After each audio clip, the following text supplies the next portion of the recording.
We can get the door closed in the back, please. The subcommittee will come to order. Before we begin, I'd like to take a moment to address the guests in our audience. First of all, thank you for coming. We think engaged citizens are a welcome and a valuable part of the political process. I only wish every hearing drew this much interest. The purpose of this hearing is to hear from the administrator of the EPA on important matters currently before the agency, including the subcommittee's continued interest in the workings of the Environmental Protection Agency. It is an opportunity for the subcommittee to ask questions and have a thoughtful discussion on these issues. The number of people in the audience this morning demonstrates a strong interest in these topics, and we welcome that interest and your attendance today. I do want to remind our guests in the audience that the chair is obligated under the rules of the House and the rules of the committee to maintain order and preserve decorum in the committee room. I know that we have deep feelings on these issues and that we may not agree on everything, but I ask that we abide by the rules and be respectful of our audience members, our viewers, and our witnesses. The chair appreciates the audience's cooperation in maintaining order as we have a full discussion on these important issues.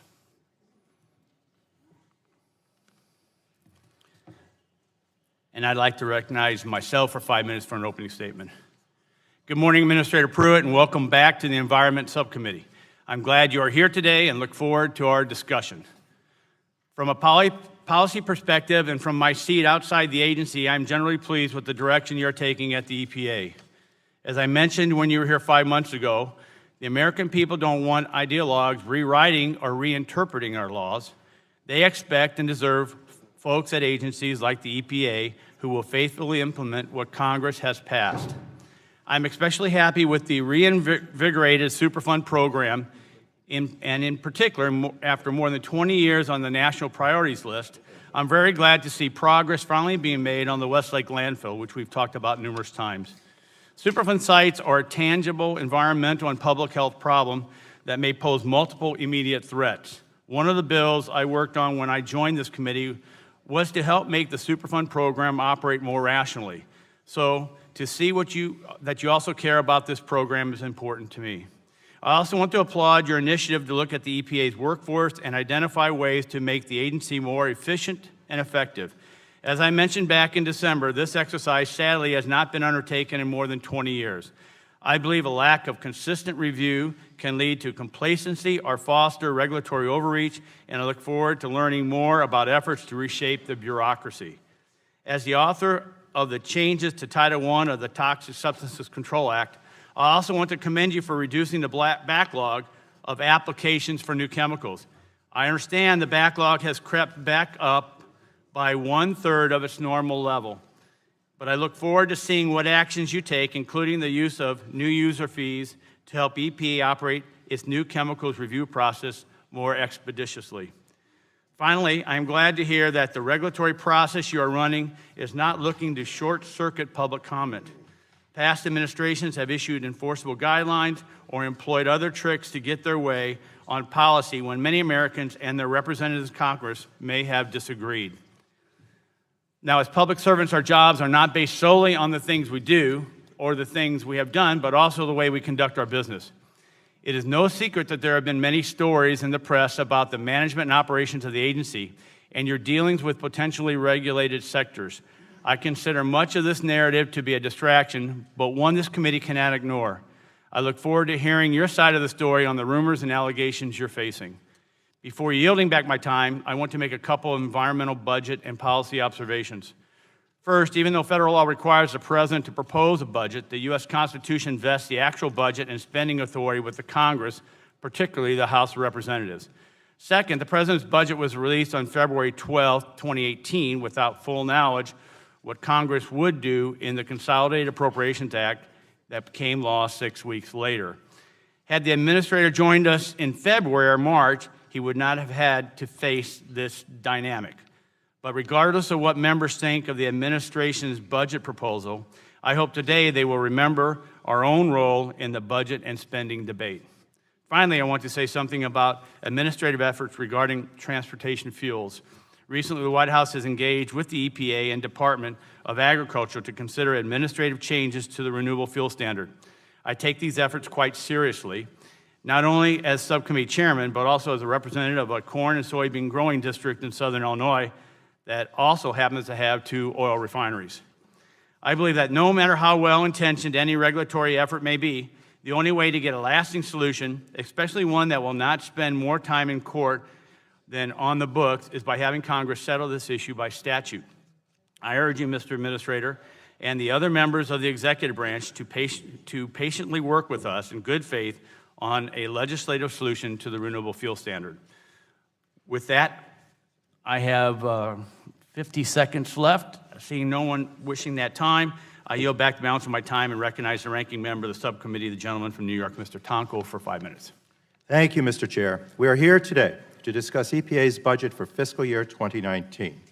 The President has called for a nearly 30% cut at EPA, which would severely impair the agency's ability to fulfill its mission to safeguard public health and our environment.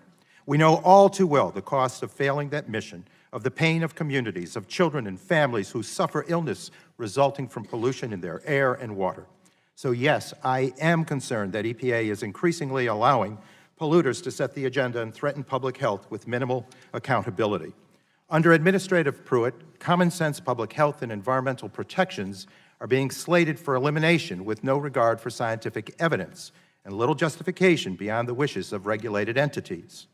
These actions include reopening clean car standards without any mention of health or pollution, continuing to repeal the Clean Power Plan and dismissing the science of climate change, implementing TSCA reform that ignores bipartisan congressional intent, and a number of attempts to undermine the Clean Air Act. I expect the courts will agree that many, if not all, of these actions are unjustified. In addition, I am troubled by the dismissal of science by the agency's political leadership. Hundreds of scientists have left EPA with no apparent plan to replace them. Expertise on the science advisory boards has been eroded, and the recently proposed rule to undermine the use of science in rulemakings will severely limit the agency's ability to safeguard public health. I know many career employees at EPA simply want to work hard to ensure the air we breathe is clean and the water we drink is safe. To them, I say thank you.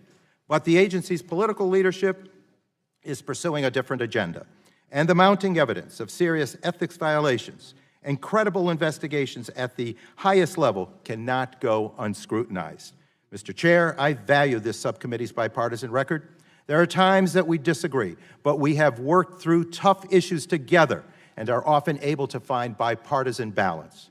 I know there are those in the majority who support rollbacks of EPA rules, but all of us should be troubled by the numerous reports of misuse of taxpayer dollars and apparent conflicts of interest that have made the administrator a frequent subject of investigation.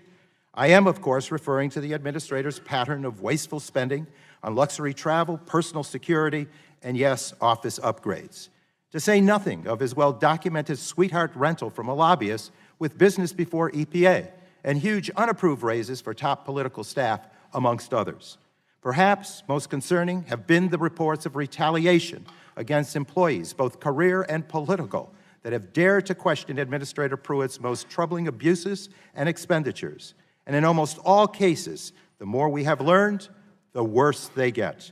At this point, we must ask if the Inspector General will have the resources needed to investigate the administrator's seemingly endless misconduct. At the heart of all these issues is an apparent pattern of an administrator refusing accountability and putting personal and special interests ahead of the American people. I would ask my colleagues on the other side of the aisle to imagine if a Democrat acted in this manner, would you stand for it? I think the answer is clear, you would not.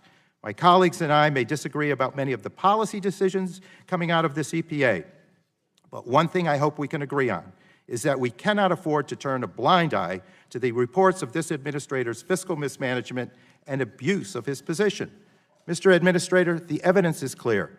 You have failed as a steward of American taxpayer dollars and our environment. You claim to believe in the mission of the EPA, but your actions, including your mistreatment of EPA's dedicated career staff, tell a very different story. Evidence from your time in state government should have made this obvious, but only in recent weeks, have we come to fully understand the extent of your political ambitions, your tendency to abuse your position of personal gain, and to advance the agendas of your political benefactors and what appears to be a propensity for grift. But most importantly, your conduct as administrator has demonstrated a lack of respect for American taxpayers and the agency you were appointed to lead, and has affirmed the regrettable but inevitable conclusion that you were never fit for this job. And your refusal to provide any serious transparency, accept any accountability, or show even the slightest contrition is inexcusable. Mr. Chair, no one is above the law. Congress must hold this administrator accountable on behalf of the American people. And I hope our committee can continue to investigate and bring the truth of these important issues to light in a bipartisan manner. With that, I yield back. Chair, thanks, gentlemen. Chair, now recognize the chairman of the full committee, Greg Walden from Oregon, for 5 minutes. Thank you, Mr. Chairman. And Mr. Pruitt, welcome back to the House Energy and Commerce Committee. As you know, we scheduled this hearing to focus on the EPA's policy and budget priorities some time ago, but you surely understand that members on both sides of the aisle have some serious questions about the management and operations of the agency. We expect you to answer these questions fully and truthfully. I'm concerned that the good progress being made on policy front is being undercut by allegations about your management of the agency and use of its resources. These issues are too persistent to ignore, and I know many members are looking forward to hear more clarity from you today. You'll have ample opportunity to help provide us with any information that can help answer these questions. Additionally, there are numerous ongoing investigations into these issues, and I want you to commit to the committee with all that you will provide us with all the same information you provide to the EPA Inspector General and other congressional committees. Having said that, let me also say that I appreciate your good work to focus EPA on the mission Congress has tasked it with in statute, that being clean air for Americans to breathe, safe water for our citizens to drink, and soils free from pollution. As an example, I want to commend your efforts to reinvigorate the Superfund program, and specifically to accelerate the cleanup of the Willamette River at the Portland Harbor. This has gone on long enough, and you stepped in and made a difference to the satisfaction of the people of Portland, Oregon. And even some of your most liberal detractors applaud your efforts on this critical cleanup, and I thank you for taking the lead. I also appreciate your desire to rebalance the power between Washington, D.C. and the states, making our efforts more efficient and helping deliver tangible results to communities across the country. To truly succeed, we need stronger local, state, federal, and private partnerships where we can team up and leverage all available resources to accomplish the goals of cleaner water, cleaner air, and cleaner soils. Importantly, I appreciate your stated commitment to administer the law as Congress intended and to have the agency concentrate on its statutory obligations under environmental and public health laws, as well as the Administrative Procedures Act. Bringing new transparency to your public processes, especially when it comes to the data and science that underpins policies, is truly a welcome change from past EPAs. Mr. Administrator, too many of your predecessors believed a clean environment was also incompatible with a healthy economy. I share your view that we can and must have both in America. We need common sense regulation that protects the public, actually cleans up the environment, and does so in a way that does not unnecessarily suffocate the economy. I believe the EPA should focus on innovative problem solving in partnership with states, the private sector, and other stakeholders that leverage their resources and expertise. I look forward to our discussion today about the agency's budget and the EPA's direction now and in the future. As with our hearing with you 5 months ago, I remain interested in the goals you're establishing for the programs at EPA and the metrics you intend to use to measure their progress. Particularly, I noticed objective number 5 in the proposed budget discusses staffing and internal management issues. It's important that EPA not be bloated, but it's essential that EPA have the staff with proper expertise implementing and enforcing programs that correlate with their experience. Finding that critical staffing balance is one of the most important roles of anyone, given the enormous task of managing a large taxpayer-funded enterprise. Finally, I want to applaud those objectives in the agency's budget that reduce red tape, result in the regulated community better knowing what is expected of them, and promoting prompt, even, and fair enforcement of the law. I look forward to learning more about all of that today. So I thank you for joining us again before the Energy and Commerce Committee, and I look forward to your testimony. With that, Mr. Chairman, I yield back the balance of my time. Gentleman yields back the balance of his time. Chair, now recognize the ranking member of the full committee, Congressman Pallone from New Jersey, for 5 minutes. Thank you, Mr. Chairman. Administrator Pruitt has brought secrecy, conflicts of interest, and scandal to the EPA. In any other administration, Republican or Democrat, you would be long gone by now. So far, 140 House Democrats have signed on to a resolution introduced by Ms. Castor expressing no confidence in you, Mr. Pruitt. Additionally, 4 Republican House members have also called on you to step down. And the voices are growing. Just look at the critiques from former Bush EPA Administrator and New Jersey Governor Christine Todd Whitman, who called Administrator Pruitt's tenure, and I quote, a slap in the face to fiscal responsibility and responsible governance, and said also that evidence is abundant of the dangerous political turn of an agency that is supposed to be guided by science. Another former Republican EPA Administrator, William Riley, called Administrator Pruitt, and I quote, a third-rate ideologue. Past administrators of both parties believed in the EPA's mission and understood that they had been given a sacred trust by the people of our country. Unfortunately, this is not the case with you, Mr. Pruitt. Clearly, you do not believe in EPA's mission and appear to have forgotten that you are here to serve all the American people, not merely a select few or just yourself. And the fact is, Administrator Pruitt has used this office as nothing more than an opportunity to either enrich himself or his corporate friends, and President Trump seems to be perfectly fine with all these actions, so much for draining the swamp. When we met in December, you pledged to be more transparent. You promised to do a better job providing technical assistance, sending witnesses to hearings, and responding to congressional requests. But you have followed through on none of these promises. What you have done is generate scandal after scandal. When confronted about them, you've repeatedly failed to take responsibility for your actions. Instead, you've blamed your staff, your security detail, your critics, pretty much anyone but yourself. And you're accountable for your agency and all of these scandals, in my opinion. The buck stops at your desk. There's so many outstanding questions that we need truthful answers to today, but because so far we've only gotten half-truths, misleading answers, or outright falsehoods. For instance, you rented a condo at well below market value and then emphatically claimed on Fox News that your landlord's lobbyist husband had no business before the EPA, a statement that was proven to be untrue. And it's that kind of conduct that prompted Ranking Members Tonko, DeGette, and Vice Ranking Member Castor and I to request that you be placed under oath for this hearing and that it be expanded to include the Oversight and Investigation Subcommittee. The chairman did not agree to that request, but I would remind you what Chairman Walden said to the press when he declined our request. He said, lying to Congress is a crime, regardless of whether or not you were sworn in. So now committee Republicans have conveniently told the press that they're investigating you for some of your outrageous ethical abuses, yet I've seen no evidence from committee Republicans that that is really happening. Fortunately, committee Democrats have been demanding answers, and 5 independent federal investigations are now being done into your conduct at our request.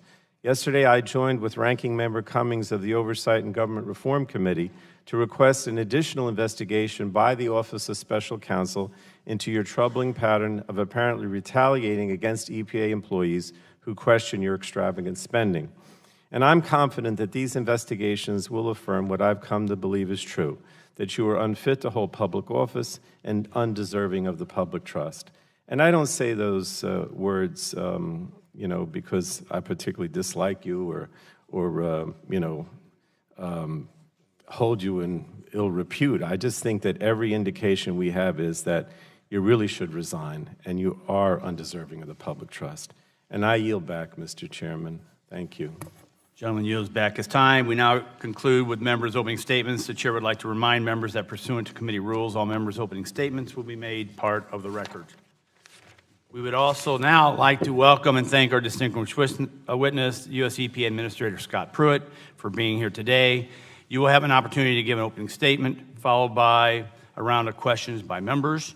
You are joined by the Honorable Holly Greaves, Chief Financial Officer. Welcome to you also. We appreciate you being here, and Mr. Administrator, we now recognize you for 5 minutes for your opening statement. Well, good morning to you, Mr. Chairman, Ranking Member Pallone, members of the committee. It is good to be with you today, and I appreciate the opportunity to discuss these matters that you've raised. There is consequential and important work being done at the EPA since the beginning of the Trump administration, both in terms of improved environmental outcomes as well as substantial regulatory reform.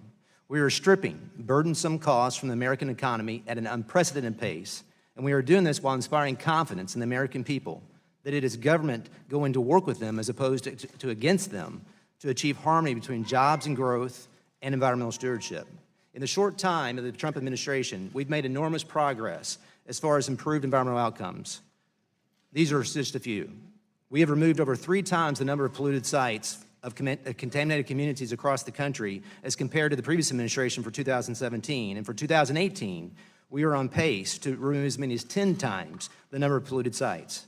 We are working cooperatively with the states to improve air quality through the approval of 350 state improvement plans. And with regard to water, we are leading a multi-agency approach that has set a goal of eradicating lead from our drinking water within 10 years, largely through the utilization of a tool that you provided, WIFIA. It is my goal to prioritize applications for critical water infrastructure over the next 10 years to hopefully see $4 billion a year dedicated to the replacement of lead service lines in order to reduce lead in our drinking water. President Trump has set an ambitious goal for the EPA under his administration, and our measurable achievements are a testament to the effectiveness which a results-driven EPA can achieve. President Trump did not only task us with accomplishing the core mission of the EPA acting more efficiently and effectively than ever before, he also demanded comprehensive regulatory reform. That transformational change is happening. In just 1 year, the Trump administration has saved the American people almost $8 billion in regulatory savings. And the EPA alone is responsible for nearly 24 regulatory actions, saving Americans $1 billion of that $8 billion in regulatory cost. These actions are providing America's job creators with the regulatory clarity they deserve. By repealing and replacing the so-called Clean Power Plan, we are ending a one-size-fits-all regulation on energy providers and restoring rule of law. By rescinding and rewriting the 2015 Waters of the United States rule, we are ending Washington's power grab over land use decisions across the country. It is indisputable that we have made enormous progress in advancing President Trump's reform agenda and pruning back decades of regulatory overreach that was unnecessary, burdensome, and ultimately harmful to hardworking Americans across the country. When the President nominated me to this position, I believe the work was going to be impactful, and it has been, and tremendous progress has been made. But I did not expect the work to be easy, and I knew there would be meaningful opposition. However, as I sit before you today, I recognize there have been very troubling media reports over the past few weeks. I promise you that I, more than anyone, want to establish the hard facts and provide answers to questions surrounding these reports. Let me be very clear. I have nothing to hide as it relates to how I've run the agency for the past 16 months. I'm not afraid to admit that there's been a learning process, and when Congress or independent bodies of oversight find fault in our decision-making, I want to correct that and ensure that it does not happen again. Ultimately, as the administrator of the EPA, the responsibility for identifying and making changes necessary rests with me and no one else. With that being said, facts are facts and fiction is fiction, and a lie doesn't become truth just because it appears on the front page of a newspaper. Much of what has been targeted towards me and my team has been half-truths or at best stories that have been so twisted that they do not resemble reality. And I'm here, and I welcome the chance to be here, to set the record straight in these areas. But let's have no illusions about what was really going on here. Those who have attacked the EPA and attacked me are doing so because they want to attack and derail the President's agenda and undermine this administration's priorities. I'm simply not going to let that happen. I look forward to your questions today, and thank you, Mr. Chairman. Gentleman yields back time. Chair thanks the administrator. And I'd like to recognize, I'll start the series of questioning. I'll recognize myself for 5 minutes for the first round. We got obviously a lot of media presence here. I've been asked the last couple days, what am I going to do? What am I going to say? And I said, well, I'm going to talk policy and stewardship. So I'm going to, half my 5 minutes going to be on a policy issue, and hopefully they'll save some time for us to talk about some stewardship issues. Since you last testified before the subcommittee, the White House has hosted a number of meetings, some of which have included you and other cabinet officials, senators, and various stakeholders to discuss changes in the renewable fuel standard. As I alluded to in my opening statement, those potential administrative actions hang like the sword of Damocles over efforts on Capitol Hill to reach an enduring legislative solution to the problems of that program. Are Are any of these administrative changes imminent, or will you commit to allowing Congress time to work on a legislative solution? Well, Mr. Chairman, I think both are important, and I do think there are some regulatory options that we can pursue. Many have talked about transparency as an example with respect to the trading platform and the RFS trading platform, how long you can hold a RIN as an example, who can buy, who can sell RINs. There are those kinds of, I think, evaluations that we can engage from a regulatory perspective. And as you know, there's also consideration about the RVP waiver. And the E15 being allowed year-round. I think that is something, it is a legal determination, it's not a policy determination, and we've been earnest the last several months evaluating that in hopes that we can get to a conclusion on our ability to take those kinds of actions. But I really believe that Congress's role in this is terribly important because as you look at the issues that we're facing with respect to the renewable fuels standard and the viability of the RINs platform, we need both Congress and our regulatory responses to be working together. Well, let me just tell you from my perspective what happens as we're trying to get our desperate groups together is that every time someone gets hauled down to the White House, the other side goes crazy. And then you probably can see the same thing. The other side gets hauled down and the other side goes crazy. And we're trying to keep everybody in the room, and that's the perspective that I come from. Follow-up on this is, what actions, if any, are you taking now to prepare for the renewable fuel standard post-2022? Well, as you know, under the statute, we have an ability to reset those volume obligations, and we are evaluating that. There's a cap of $15 billion for conventional presently. But another area, Mr. Chairman, that I know you've been interested in is high octane. And with respect to, it was mentioned in some other comments about the CAFE standards, there needs to be a serious consideration of us pursuing, as a country, fuel choices and options to meet those CAFE standards and provide high octane as an option to the American people. I think there is a potential that will serve both the ag sector as well as the auto sector and consumers across this country that we could pursue together. Well, thank you. And I want to move to the administrative portion of my two questions. Obviously, you've already alluded to, and some of my colleagues have alluded to, all the recent stories and issues and your willingness to set the record straight. So in my minute and 45 seconds left, I'm going to give you the time to address those as you will.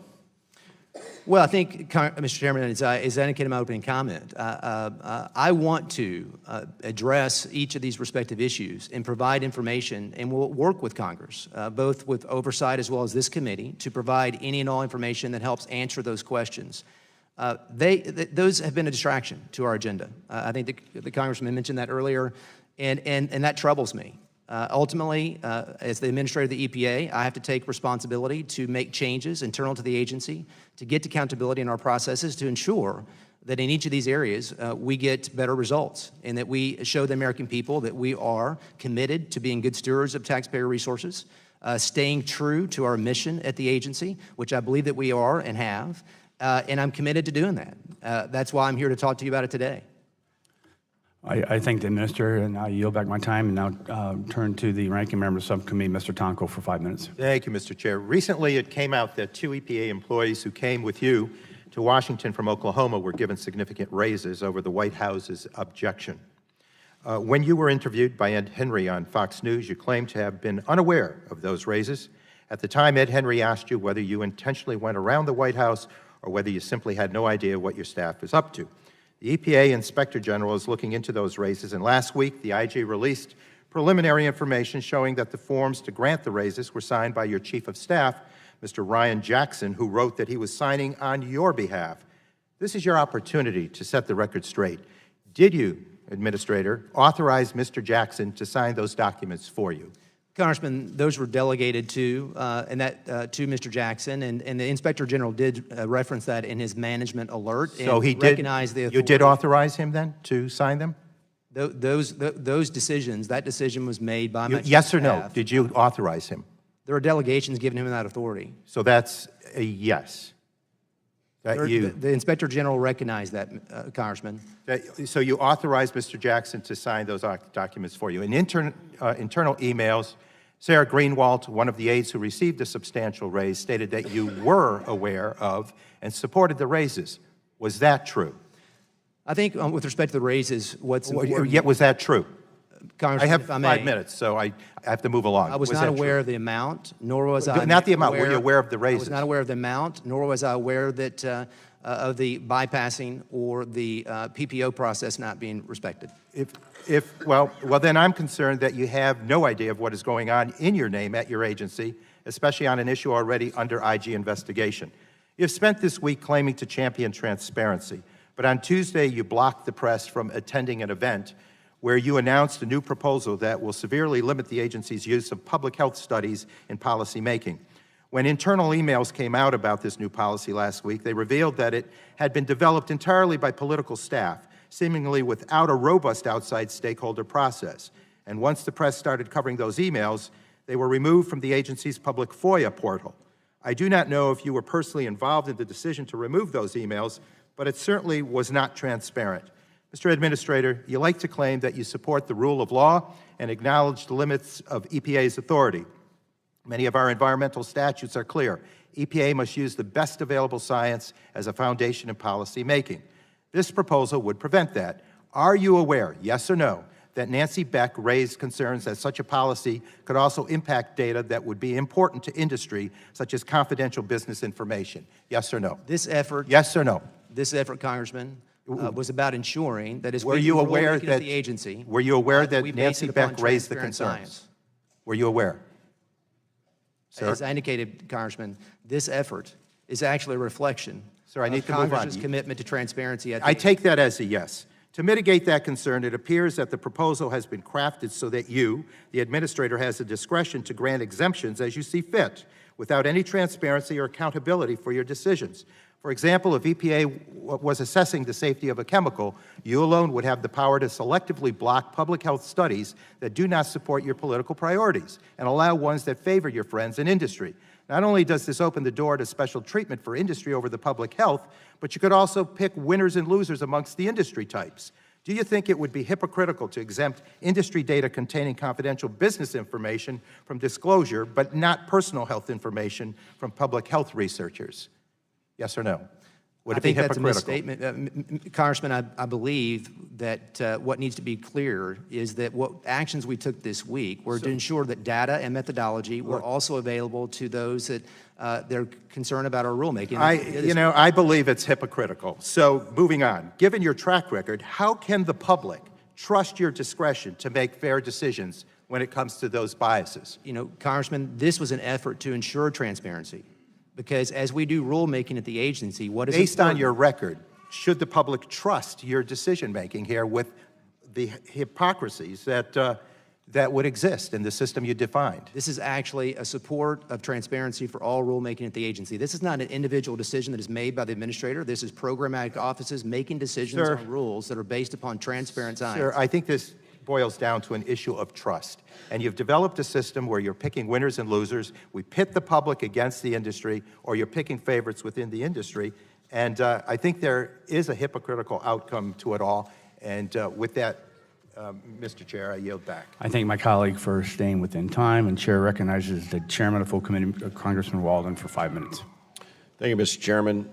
As I mentioned in my opening statement, there are many reviews currently going on at the EPA and Inspector General's Office, Government Accountability Office, and other congressional committees about some of these concerns you're hearing about today, Mr. Administrator, and that have been raised in the media. So my question is pretty easy. Will you commit the EPA will provide this committee with all the documents and information EPA produces for those inquiries? Absolutely. Thank you.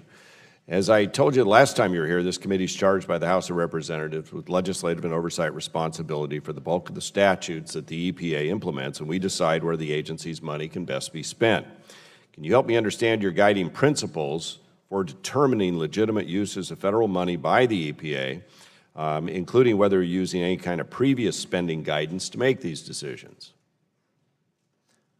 Congressman, I believe that as we are making decisions, we have policy and guidelines at the agency that drive those decisions.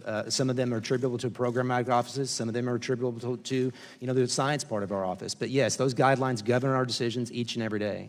And are they similar to the guidelines that governed your predecessors' decisions? Yes. In what ways? Well, these are policies that predated our time there at the agency. And so they've governed our, from travel to internal decision-making on allocation of dollars to serve program offices. So these are predated policies that govern our actions every single day. Let me ask you about the issue of science and transparency.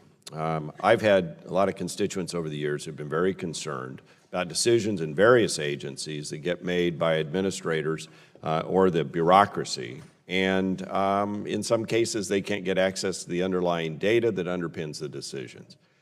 The proposal that you put forward this last week or so, how does that address that issue? Are we going to get science that everybody gets a chance to see, that can be replicated, that maybe is peer-reviewed, so we all working off facts? And actually, this has been an interest of Congress. As you know, there's been proposed legislation to address this very issue. And this was a regulatory action that was taken this week, a proposed rule that actually goes to the heart of transparency, as I was trying to share earlier.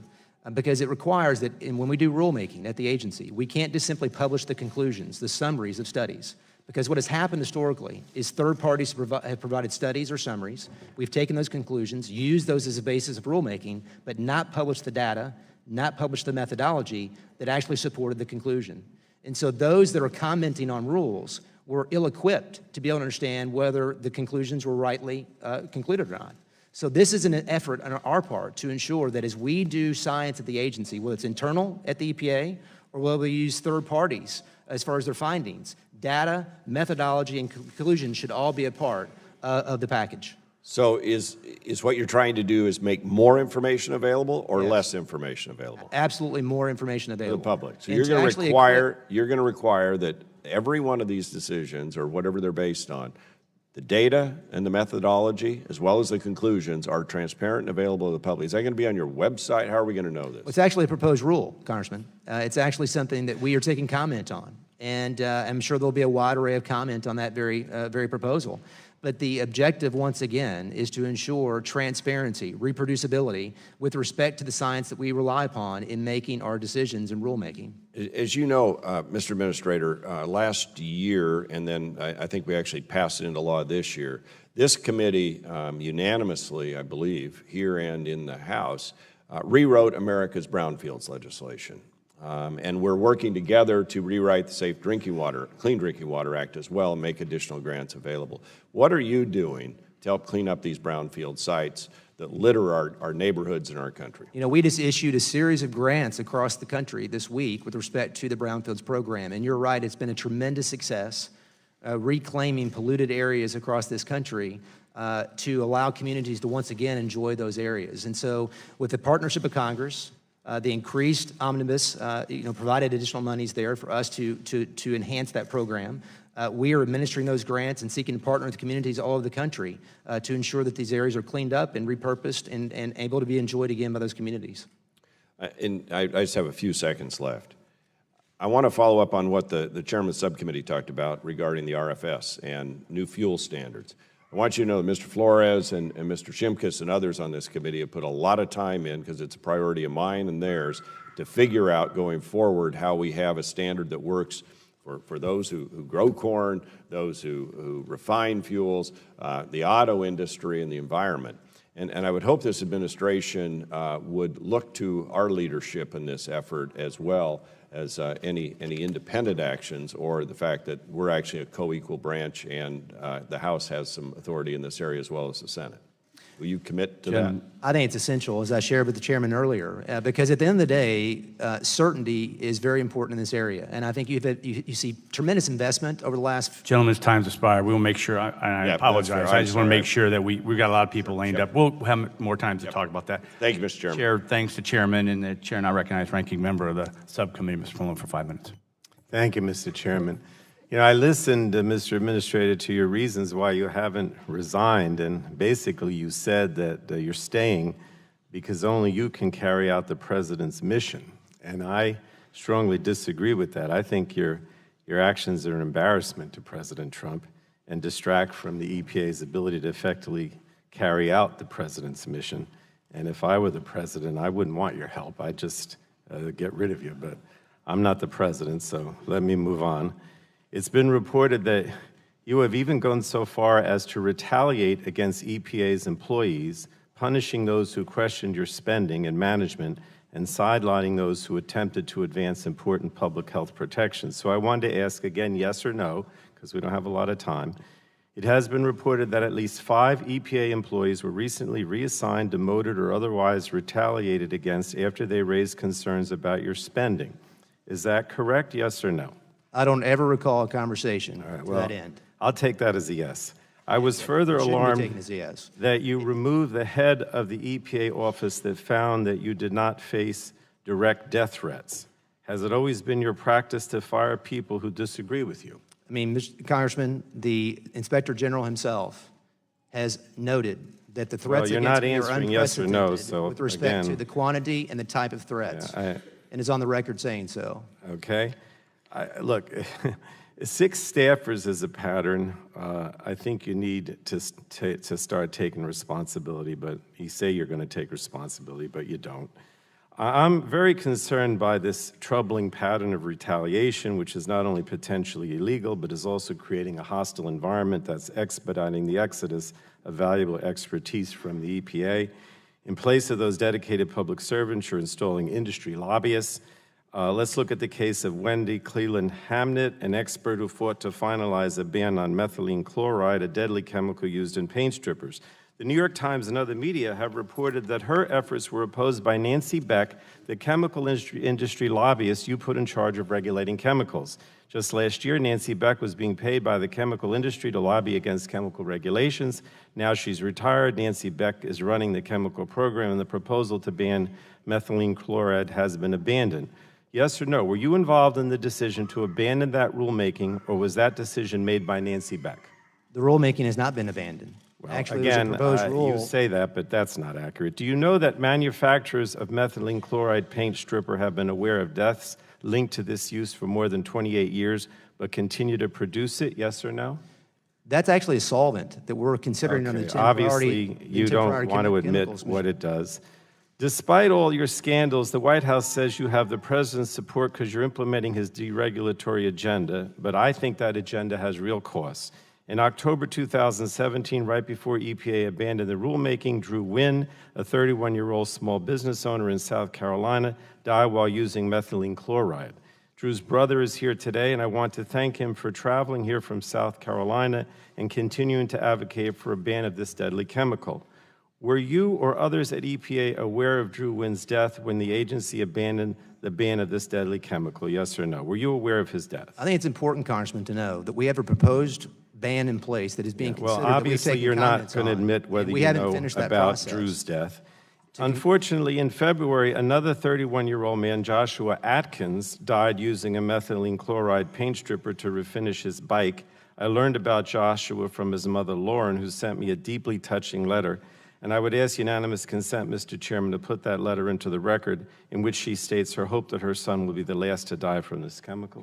Can we make sure we see the letter? Yes, I'll give it to you right now, Mr. Chairman.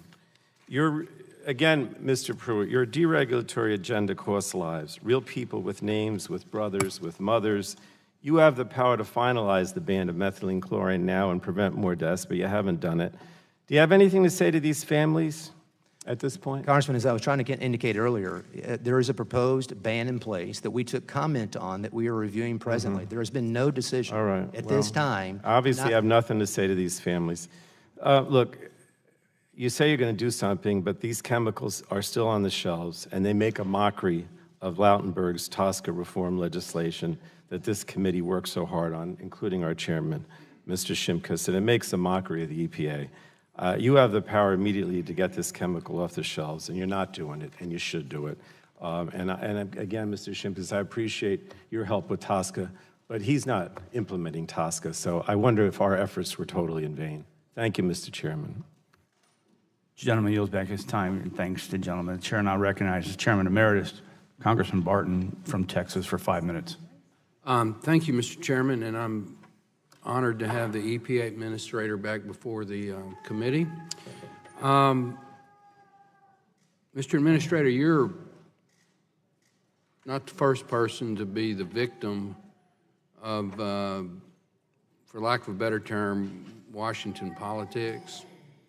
You got picked to be the EPA Administrator because of the service you provided for the great state of Oklahoma in fighting some of the Obama administration radical clean air policies. You recommended, and I support the recommendation that you made to the President that we withdraw from the Paris Climate Change Agreement. That's a decision that most of the stakeholders at EPA violently oppose. If you can't debate the policies in Washington, you attack the personality.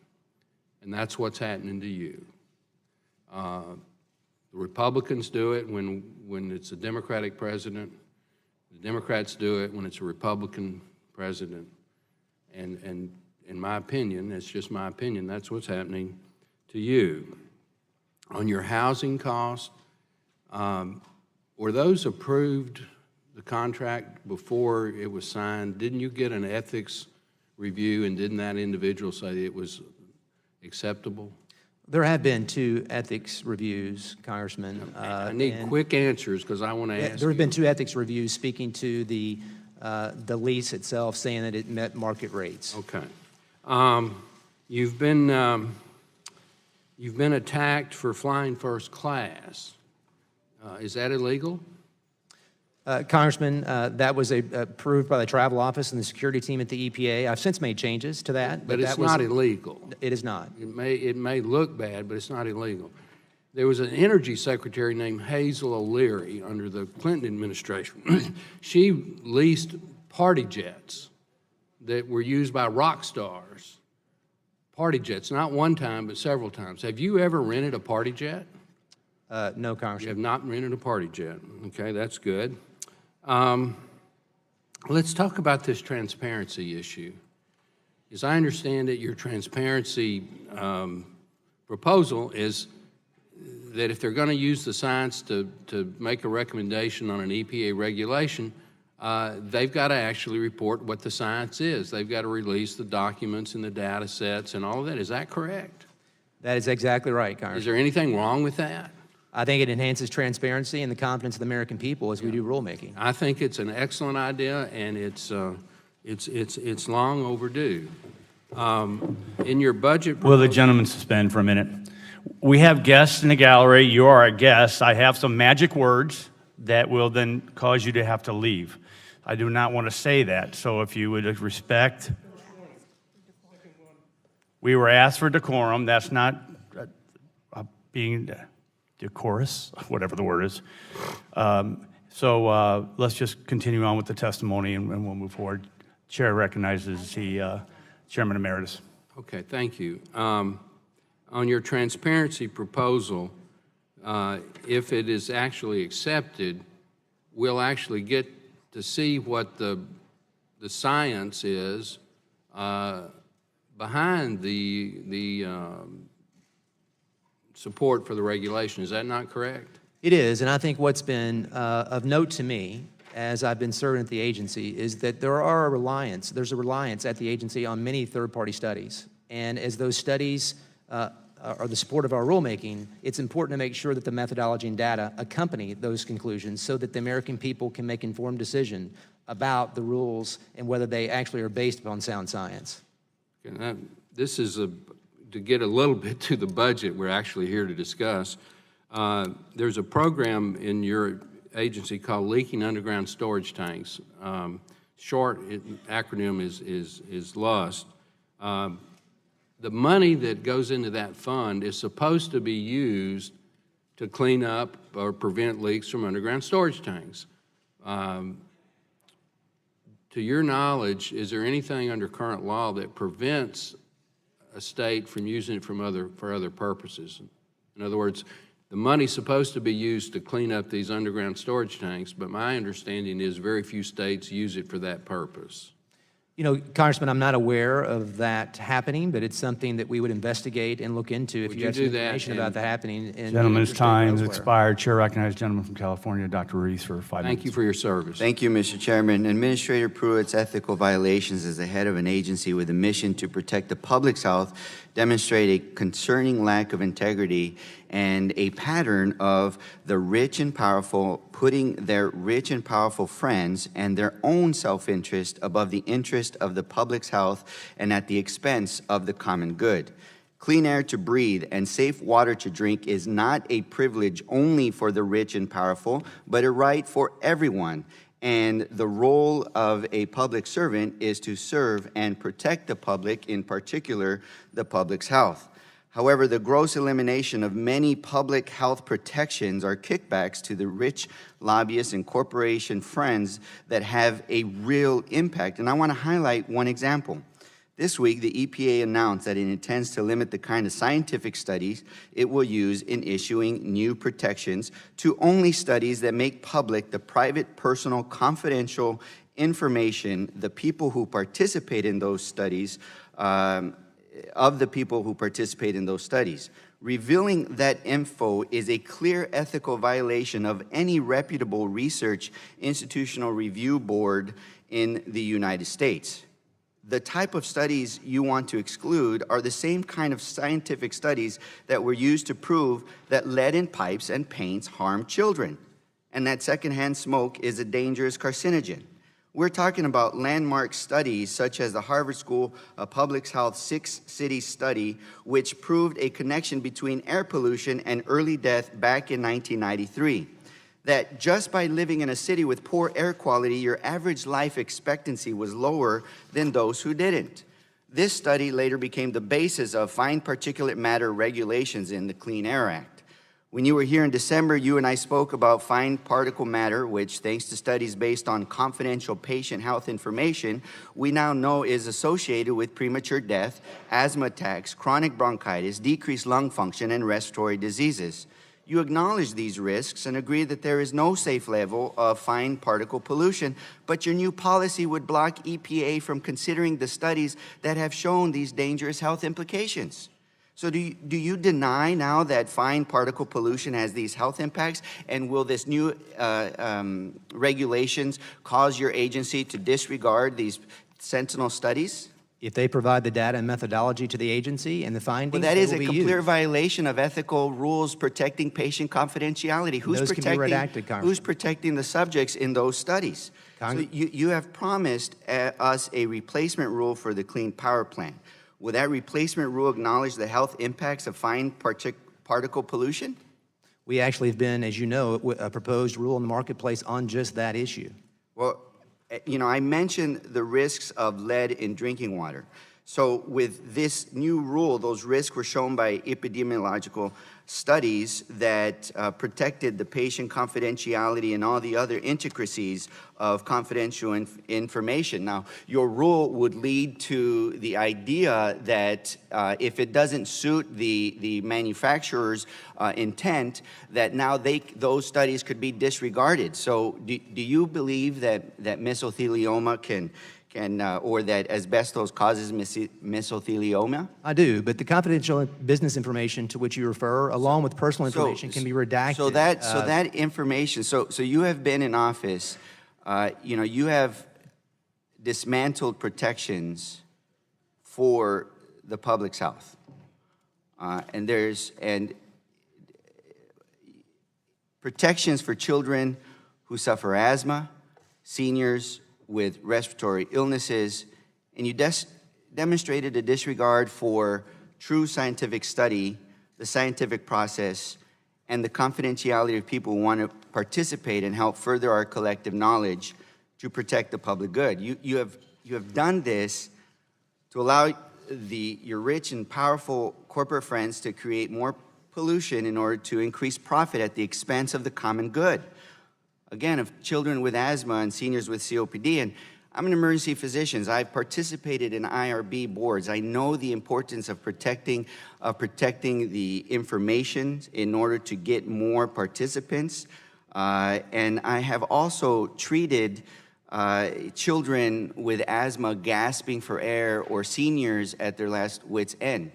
When you remove these protections to under the guise of a false transparency notion, then you are making life more difficult for everyday American families. And this is disgraceful, and the American people deserve better. Gentleman's time expired. Chair recognizes the gentleman from West Virginia for 5 minutes.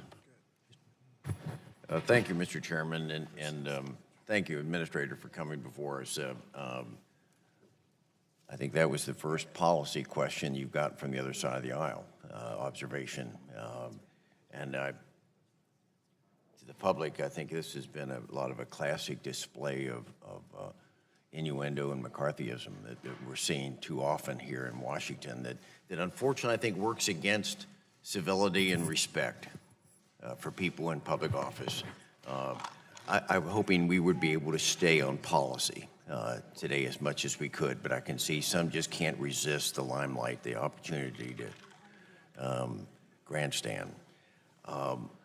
So having said all that, I thank you for what you've done. You've been able to stay disciplined on these policies. I know in West Virginia the impact it's had on brownfield legislation, of what you're doing on that.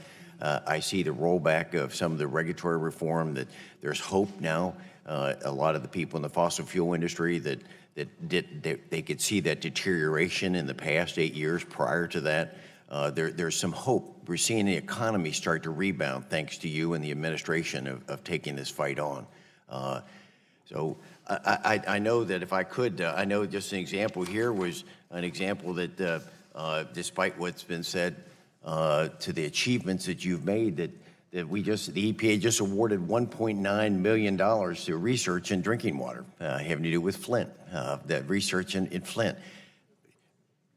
People are ignoring the progress that we're making, and they're trying to make this another attack on President Trump. And unfortunately, there's a lot of people that are going to go along with that.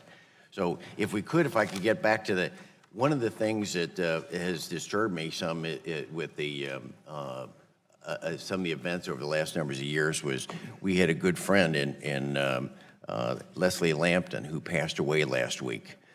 Lampton has Ergon refinery located in Mississippi, but they have the only refinery in West Virginia. It's a small, kind of a boutique operation at 23,000 barrels.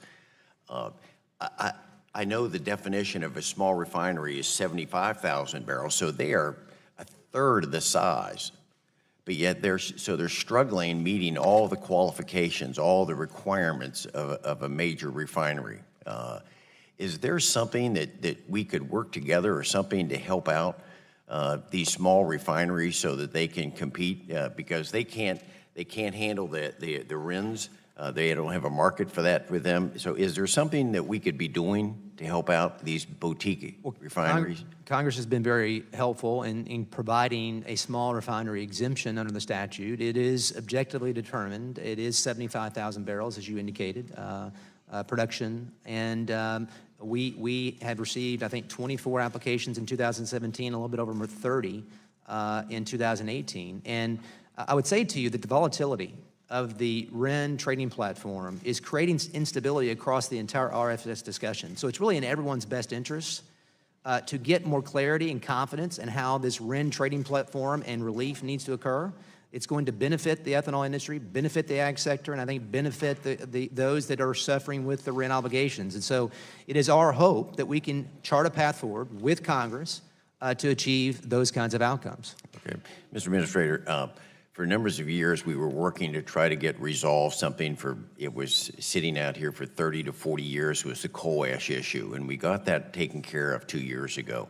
But my question then back to you as Administrator is, are there states that have opted not to put together their own program and turn it over to the EPA? Or can you help us give me an update on where we are with some of the state implementation? We've provided guidance to the states with respect to developing their own programs, and very few states have actually done that, to your question. And we are working with those state partners to equip and educate them on the option by providing the guidance. I think it's important that they pursue it, and I think it's important they pursue it in a timely way, and it hasn't taken place yet. Have any states chosen not to put together their own program?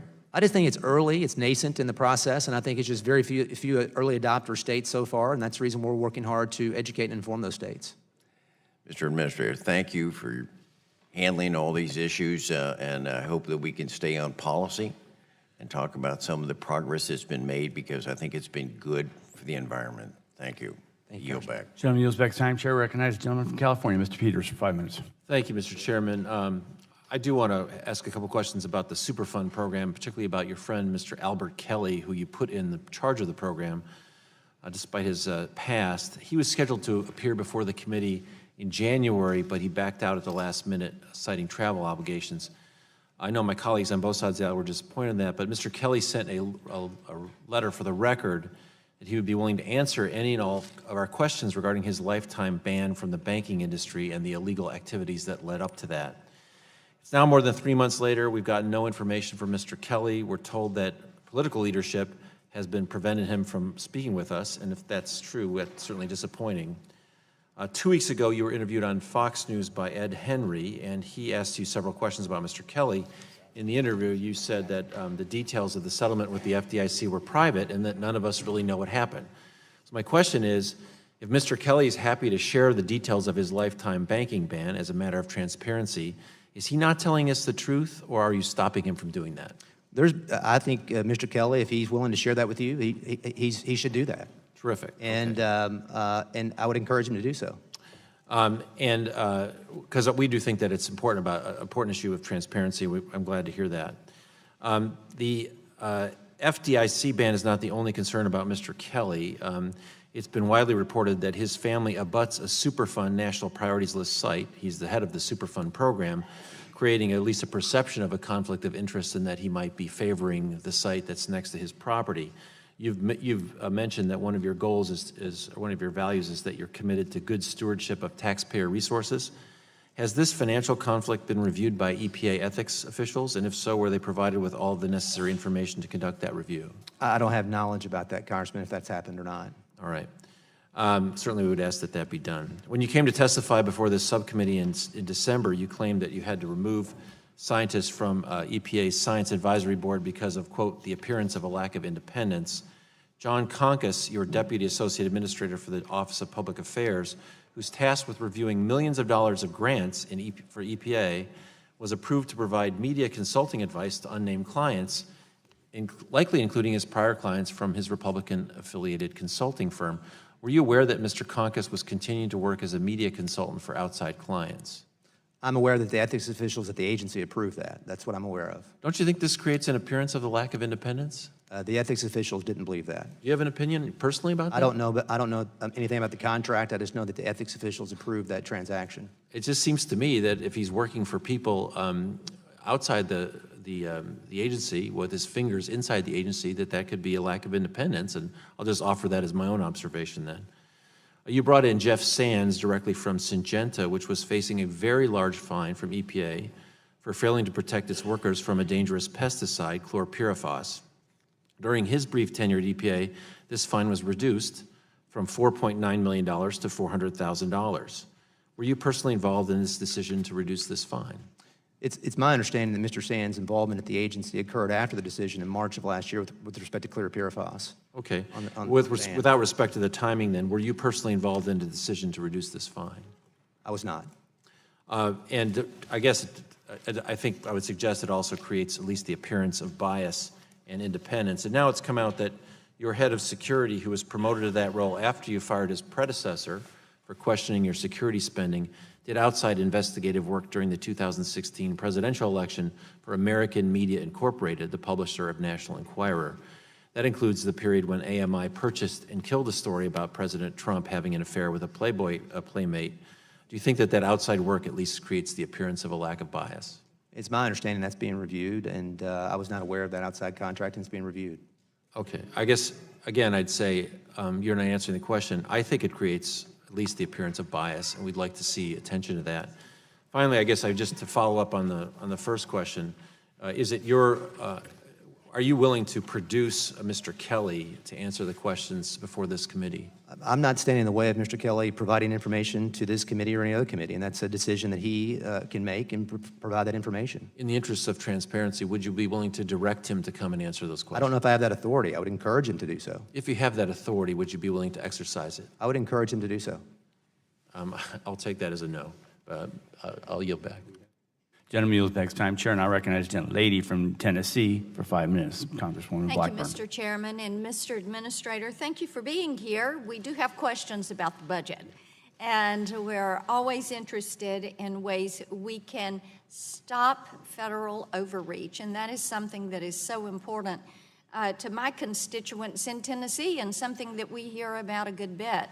And they want the EPA to kind of get off their back many times when they're manufacturers and when they're farmers. And as a matter of fact, talking with some of my farmers at Mule Day in Columbia, Tennessee, they were talking about the WOTUS rule, and I want to ask you about that because they say that they have to move heaven before they can move earth. And so they want to get the EPA off their farms.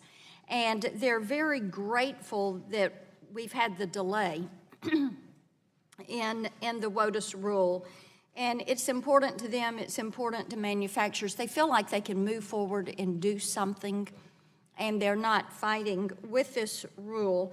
So I want you to talk a little bit quickly, because I've got one other question for you, about where we are with the repeal and the rewrite on WOTUS, and then the cost of implementing that rule and what you all have ascertained through your cost-benefit analysis of what the cost of compliance of that rule would have been.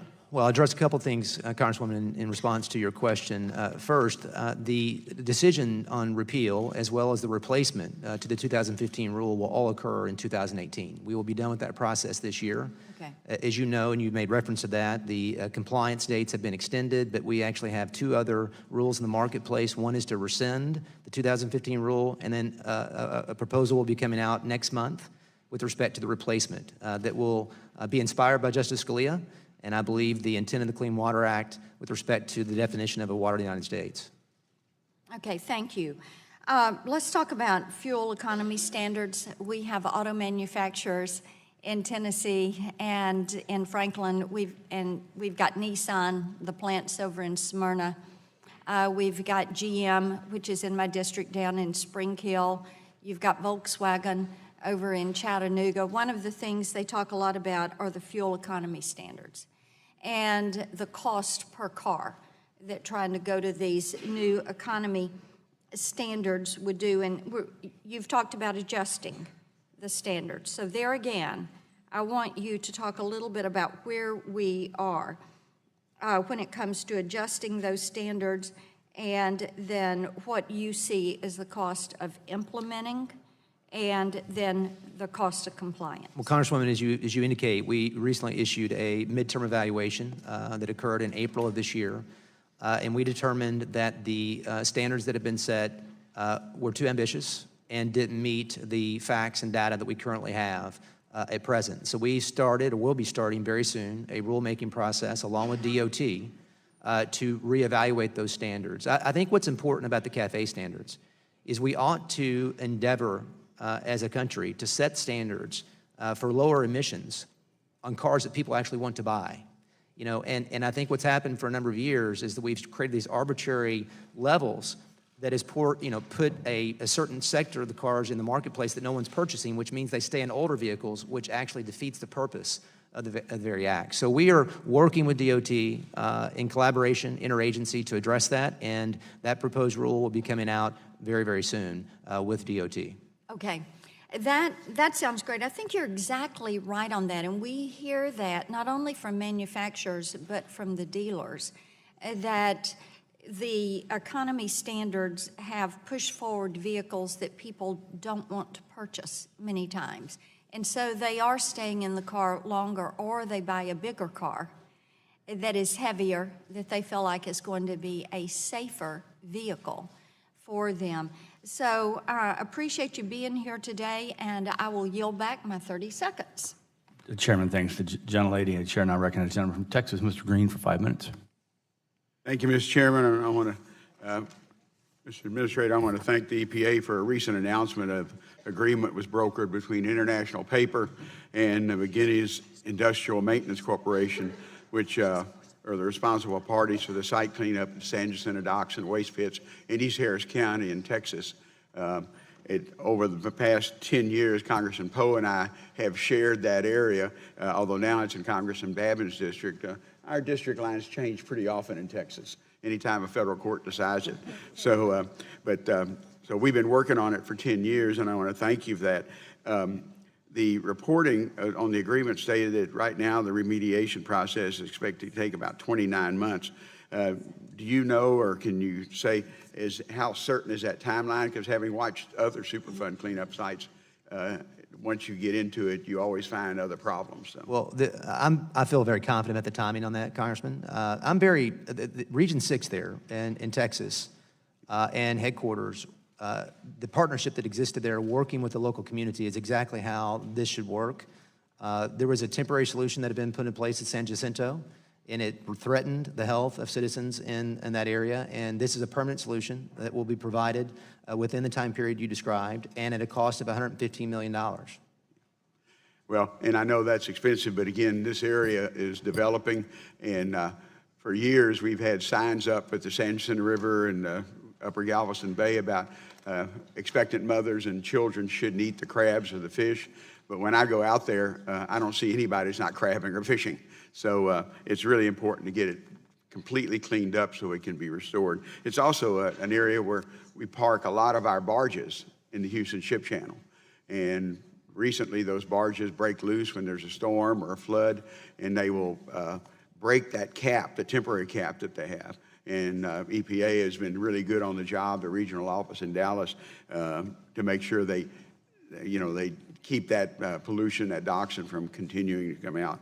Let me go to our... But if I may, Congressman, I think with the hurricanes that came through last year, there was significant concern about those temporary measures being displaced, which was really what hastened a solution with respect to a permanent solution.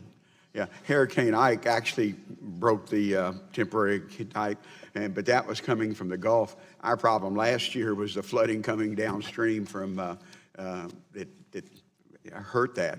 And also, like I said, barges came loose from their mooring and ran into it. Let me talk about the renewable fuel standard, because if you know the area that I represent, at one time I had 5 refineries, now I only have 3 of them. And, but the American Petroleum Institute and ethanol industry agree on, there's not much they agree on, a number of waivers the agency's granted under the small refinery exemption under your watch has managed to get everyone's attention. API wrote you a letter in February and stated their belief that EPA should not grant small refiners exemptions. The law provides flexibility when it comes to small refiners. However, the press reports that the EPA has been given as many as 25 waivers, including some that refineries are not experiencing hardship, and some may not be that small. The smallest I have in my area is 100,000 barrels a day. The other ones have 250,000 every day. There's lack of transparency in the small refinery waiver process, and we understand and respect confidential business information. But the EPA is a federal government agency, and secrecy is not something that I think the EPA ought to be worried about. It gives appearance of partiality and unfairness. Do you know how many applications for waivers did the agency receive in 2016 and 17 compliance years for these waivers? Well, it runs about a year behind, Congressman. The applications we got in 17 relate to the 2016 obligations, and as I recall, there were somewhere in the mid-20s that we received. We received more than that this year for the 2017. But what's really driving this in a lot of respects, I mentioned this earlier, is just the RIN prices, dropping to 40 cents, up to 85 cents, and the rest. And so you just see a lot of pressure on those small refineries particularly because these escalating RIN prices and the instability in the market. Well, I've said it many times in this committee over the last 10 years, the chair and I have a difference from southern Illinois to East Houston on the RIN issue.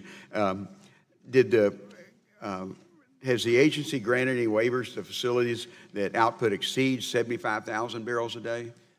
We look at it on a facility-by-facility basis, and the statute says that it's 75,000 barrels or less. So it's objectively determined in that regard. Gentleman's time's expired. Chair now recognizes the gentleman from Texas again, another one, for 5 minutes. Mr. Olson. I thank the chairman and Minister Pruitt, welcome. I wish your second appearance before this committee was under much different circumstances. As you know, there's been many press reports about problems at the EPA under your watch. these problems can't be solved by Congress or this committee. That is not our role. The solution is between you and President Donald Trump. You work at his pleasure, and that's pure and simple. But today, right now, you're America's EPA administrator, and my home district of Texas 22 needs you to work hard for our district. We're still trying to recover from Hurricane Harvey. We also need to have a Clean Air Act that actually works with local officials, local governments, to make our air cleaner, instead of pursuing goals that can never be achieved with technology that doesn't exist. On Harvey, I have to publicly thank you for two things. First of all, your EPA helped my home county of Fort Bend break through this whole logjam of regulations to allow us to start dredging our flooded bayous, our flooded waterways quickly and get that stuff taken care of. You did that, sir. Thank you so much for letting my home county get moving forward. Also, I want to echo my comments from Senator Green. And by the way, this may be the only bipartisan thing you'll hear in this committee today, but it's true. I want to thank you for all the hard work you did to fast-track efforts to use a Superfund to clean up the San Jacinto waste pits. As you know, Hurricane Harvey displaced the protective caps. We don't know how much dioxin, cancer-caused dioxin, exploded out of there. You stepped up like that with a problem to fix, with a plan to fix that, and that'll be fixed sometime, as you mentioned, within the next year or so at the latest. So thank you, thank you, thank you for that. My first question is about ozone and air quality. This committee has heard over and over about how the impacts of ozone and pollution, some of this happens outside of our control, yet for some reason we have to regulate that.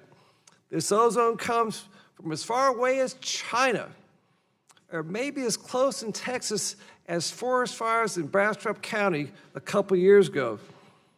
These uncontrolled sources, which EPA calls them, can create chaos for compliance with their rules by local governments. They are just frustrated.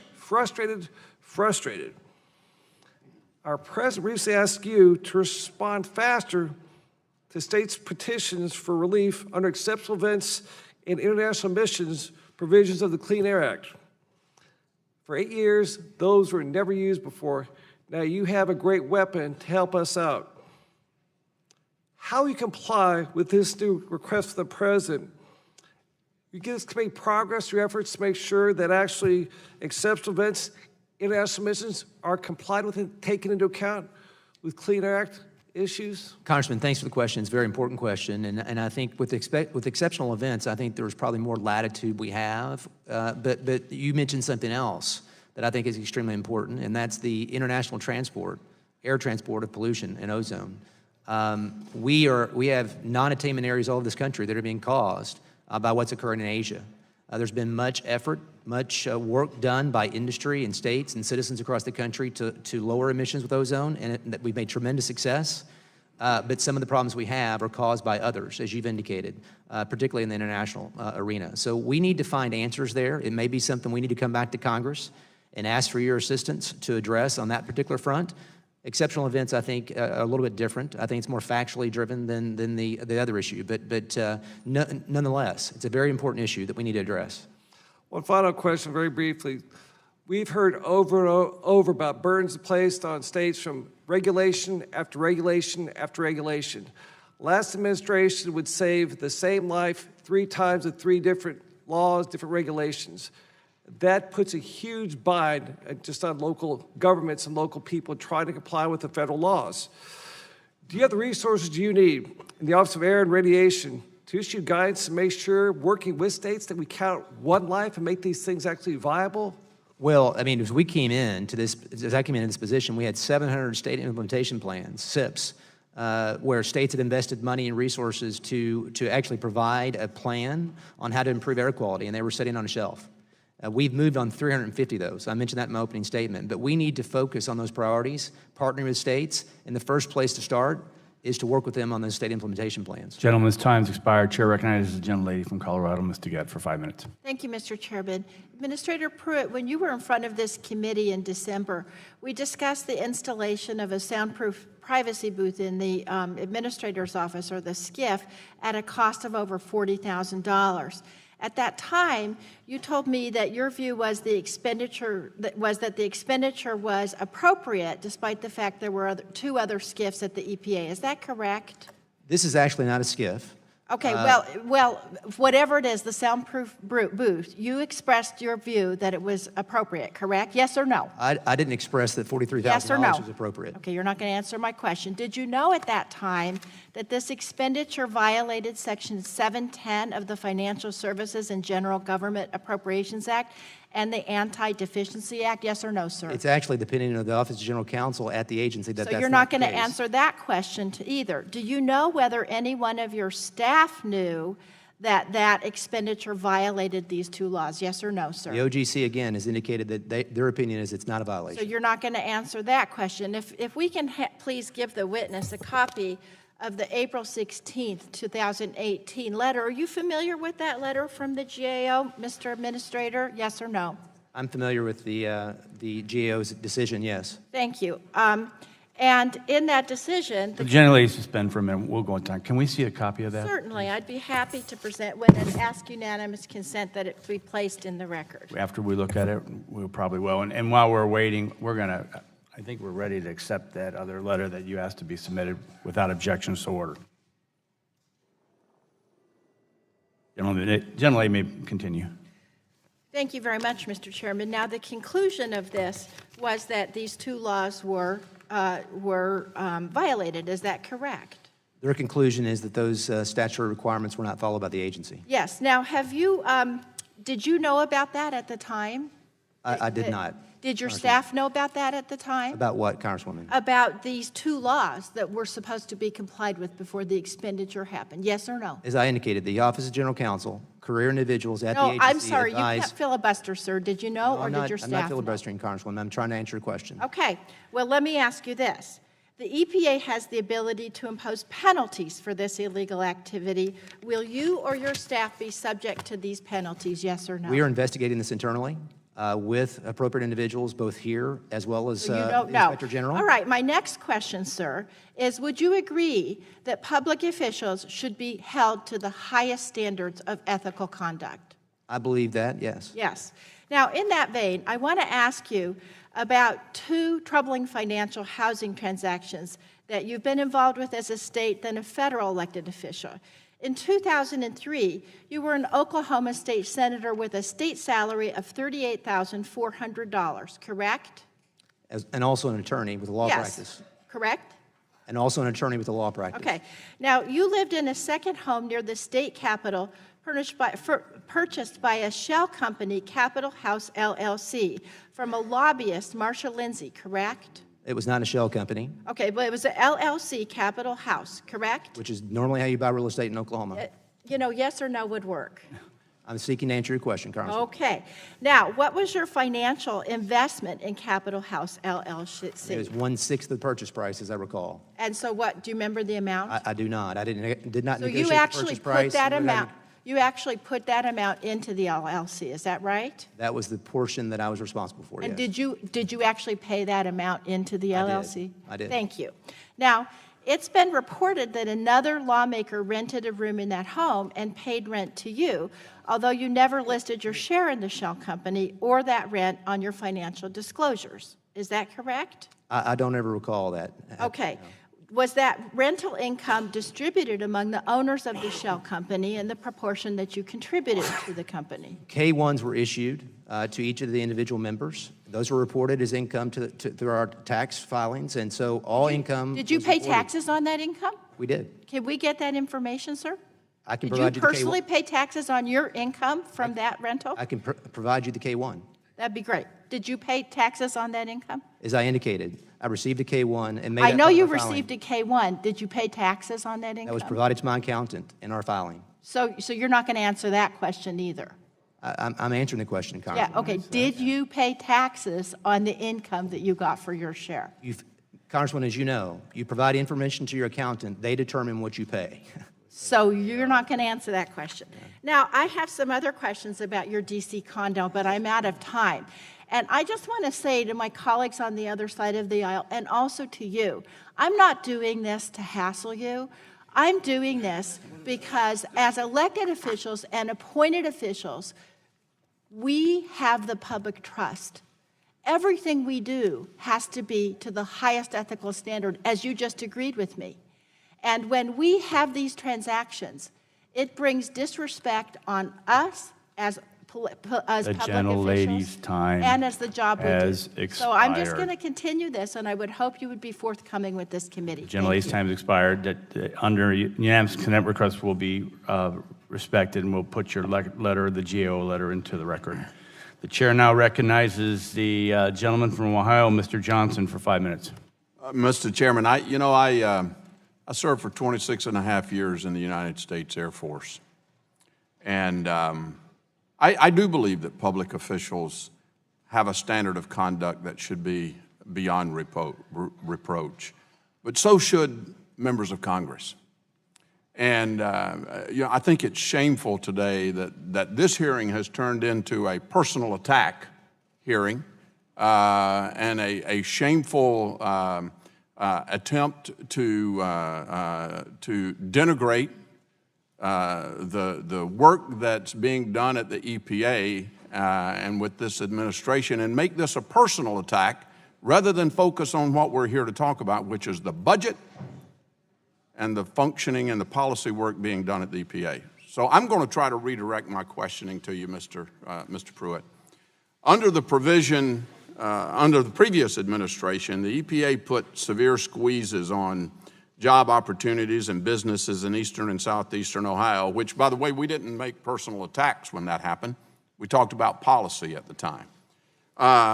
And this has had, our district has an abundance of fossil energy resources and energy opportunities. Today, we have an EPA that recognizes the importance of those jobs and is willing to work with the states like Ohio to provide a healthy balance between jobs and environmental regulations. That approach has made a real difference in my state and in my district, and I applaud those efforts at restoring sensibility. Along those lines, I'd like to talk a bit about new source review and the agency's work to date on some of the issues surrounding new source review. In February, this committee held a hearing exploring the challenges that new source review standards pose for our energy and infrastructure investments and opportunities. We learned that many companies avoid carrying out projects to improve existing facilities because they are afraid of being targeted by an EPA enforcement action for having incorrectly interpreted new source review requirements. I've been encouraged to see the EPA's recently released guidance memos clarifying certain NSR program requirements and policies. So, Mr. Pruitt, from your perspective, what is the goal of these NSR guidance memos and what impact are they having? Well, it's one of the greatest issues that I think we're dealing with at the agency to address that which companies want to do across the country, which is invest in capital infrastructure to improve the reduction of emissions. And so what we want to do is provide clarity. You mentioned a couple of memo guidances we've provided. One is a once in, always in approach that we took to this issue, along with a project netting approach that was a second step. So we are engaged in those kinds of initial steps. But overall, we're looking at a comprehensive rule that will address new source review in order to provide certainty and clarity to those across the country that as they make investments to improve outcomes as far as emission reductions, that they're not going to face new permitting requirements under the Clean Air Act. Yeah. Do you think the NSR program can be further reformed so that we continue to protect air quality while removing unnecessary burdens placed on industry? I mean, I do. I think, the Clean Air Act was last amended in 1990, 28 years ago, and so I think there are provisions of the Clean Air Act that should be looked at, and that's one. In regards to the Clean Air Act, how is the EPA striving to provide more flexibility and deference to state agencies? Well, as mentioned earlier, we're providing guidance on certain permitting programs, encouraging states to be active partners there. But one of the things that I think is most essential with respect to air quality is just the utilization of state improvement plans and us being responsive, responding to those departments of environmental quality, departments of natural resources, whatever the agency may be, to really work with them in close partnership to adopt those plans and approve those plans in a timely way. It really sends a bad message when states take those steps, invest, and then don't get a response from the agency for years, and air quality suffers as well. Well, I have some other questions, but I'm running out of time. Lastly, I know that EPA has expressed interest in finding a resolution to some of the concerns regarding EPA's current BRIC-MAC rule, which was issued in 2015. Will you commit to working with me and this committee and providing further information on this work and any potential possibilities? Compliance dates are right around the corner. And it's important to provide this industry with some common sense regulatory certainty. Yes, Congressman. Okay. Absolutely. Thank you. Thank you. Mr. Chairman, I yield back. Gentleman's time has expired. Chair, I recognize the gentleman from California, Mr. McNerney, for 5 minutes. I thank the chairman. Administrator Pruitt, since becoming EPA administrator, your public calendar is filled with meetings with oil and gas companies, trade associations, and lobbyists, but not with environmental groups or public health groups. It seems that deep pockets are a prerequisite to getting a spot on your calendar. Mr. Pruitt, isn't it true that you and your affiliated political organizations receive nearly $4 million in campaign contributions from fossil fuel interests? Congressman, I haven't looked at those numbers in some time, so I'm unsure. Well, I can assure you that it is, and that's an example of pay to play. On June 5th, 2017, you announced that the EPA halted implementation of the methane rule. This was an attempt to retroactively delay the rule's requirements on oil and gas industry for 90 days. A few weeks prior to that, on May 24th, 2017, you spoke to the American Exploration and Production Council. Mr. Pruitt, was your June 5th actions made in response to a request by the American Exploration and Production Council or any of its individual members? Methane is something we take very seriously and will regulate. In fact, we've got proposals that we are considering now to regulate methane going forward as part of the VOC approach. And so methane is... So you're not answering my question. You had a meeting... The actions that were taken then were unrelated to any meetings or events. It was actions to provide certainty to those in the marketplace with respect to how we were going to I approach ask this methane. because Concho Resources, an oil and gas exploration and production company, is a member of the American Exploration and Production Council. Concho Resources also happens to be represented by the Washington, D.C. lobbying firm Williams & Jensen. You made these decisions on the methane rule that would directly benefit Williams & Jensen's client while living in a Capitol Hill condo owned by the wife of a then Williams & Jennings lobbyist with a rent of $50 a night. I wonder what the owners got or tried to get in return for their generosity. This is another example of pay to play. Arbitrarily delaying a rule is illegal, and the D.C. Circuit Court found your actions to be in excess of statutory authority. Mr. Chairman, I have a statement from the American Association for the Advancement of Science on the EPA Administrator's plan to disallow the use of scientific evidence in decision-making. I'd like to submit this for the record. If the gentleman would pass it over to the chair so I can look at it. Mr. Administrator, do you have confidence in the AAAS and the Union of Concerned Scientists in deciding what would be best practices and for transparency and good science? I'm sure their opinion is credible. Well, thank you. Then how can you justify the proposed rule disallowing science that was supported by these agencies?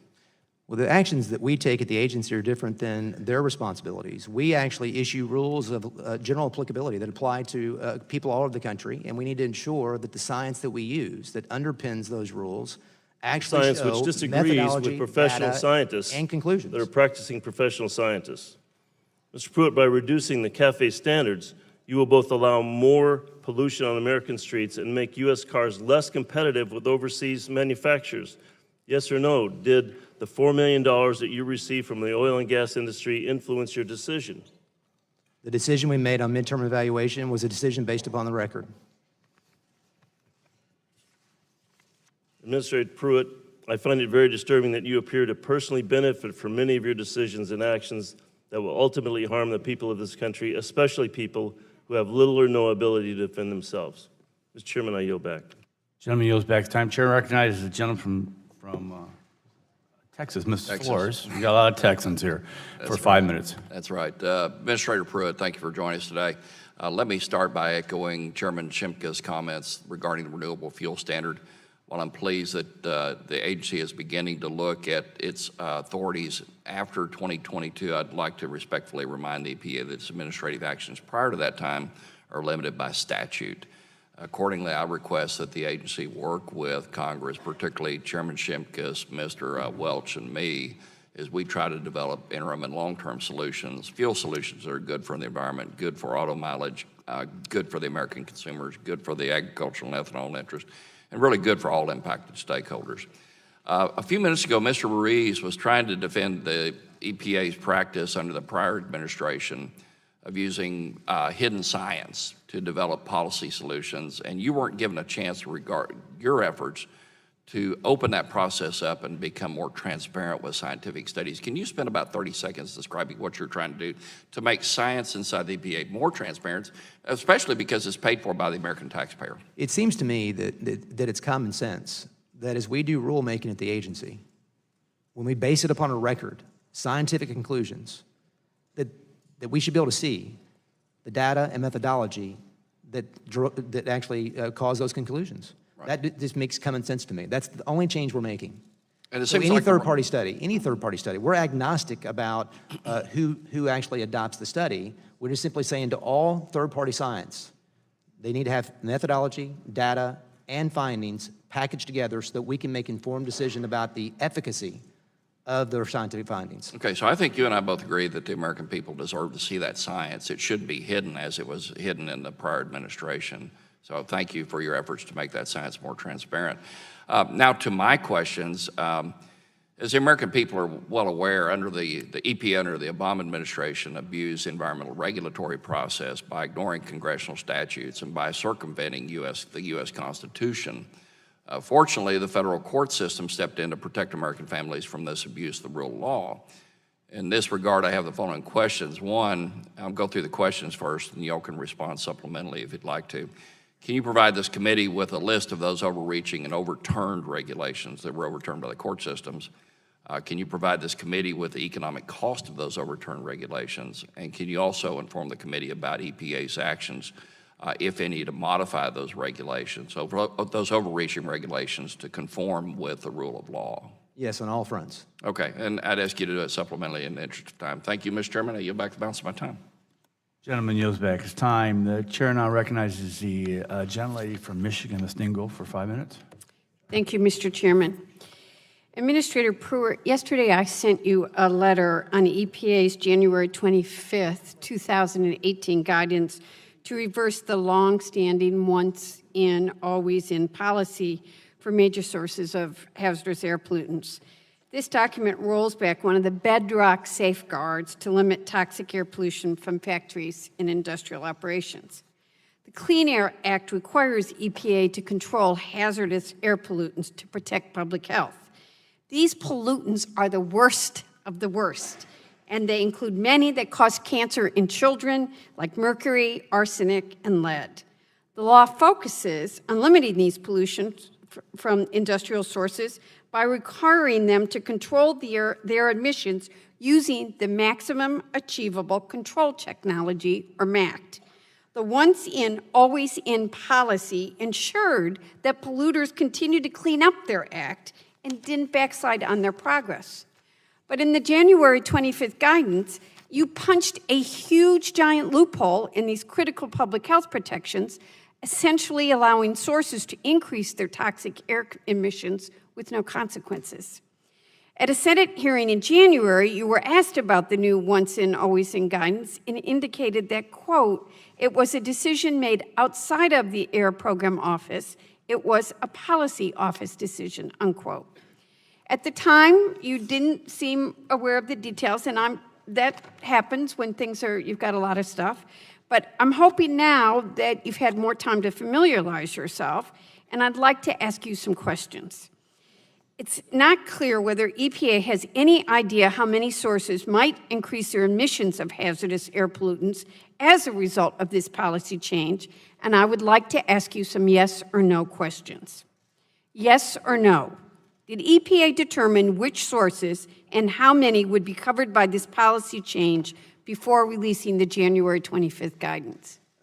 Yes, there was a review of those issues, Congresswoman. Yes or no? And I would say to you that this was an incentive to companies to actually invest in emissions. Okay, yes or no, did EPA determine the location of these sources? That's something that I would have to, I don't know about the locations. Please, for the record. Yes or no, did EPA provide that? Yes or no, did EPA assess the magnitude of hazardous air pollution that could increase as a result of the January 25th guidance? It's actually a benefit with respect to providing incentive, as I indicated, to those major emitters to get into the minor category. Yes or no?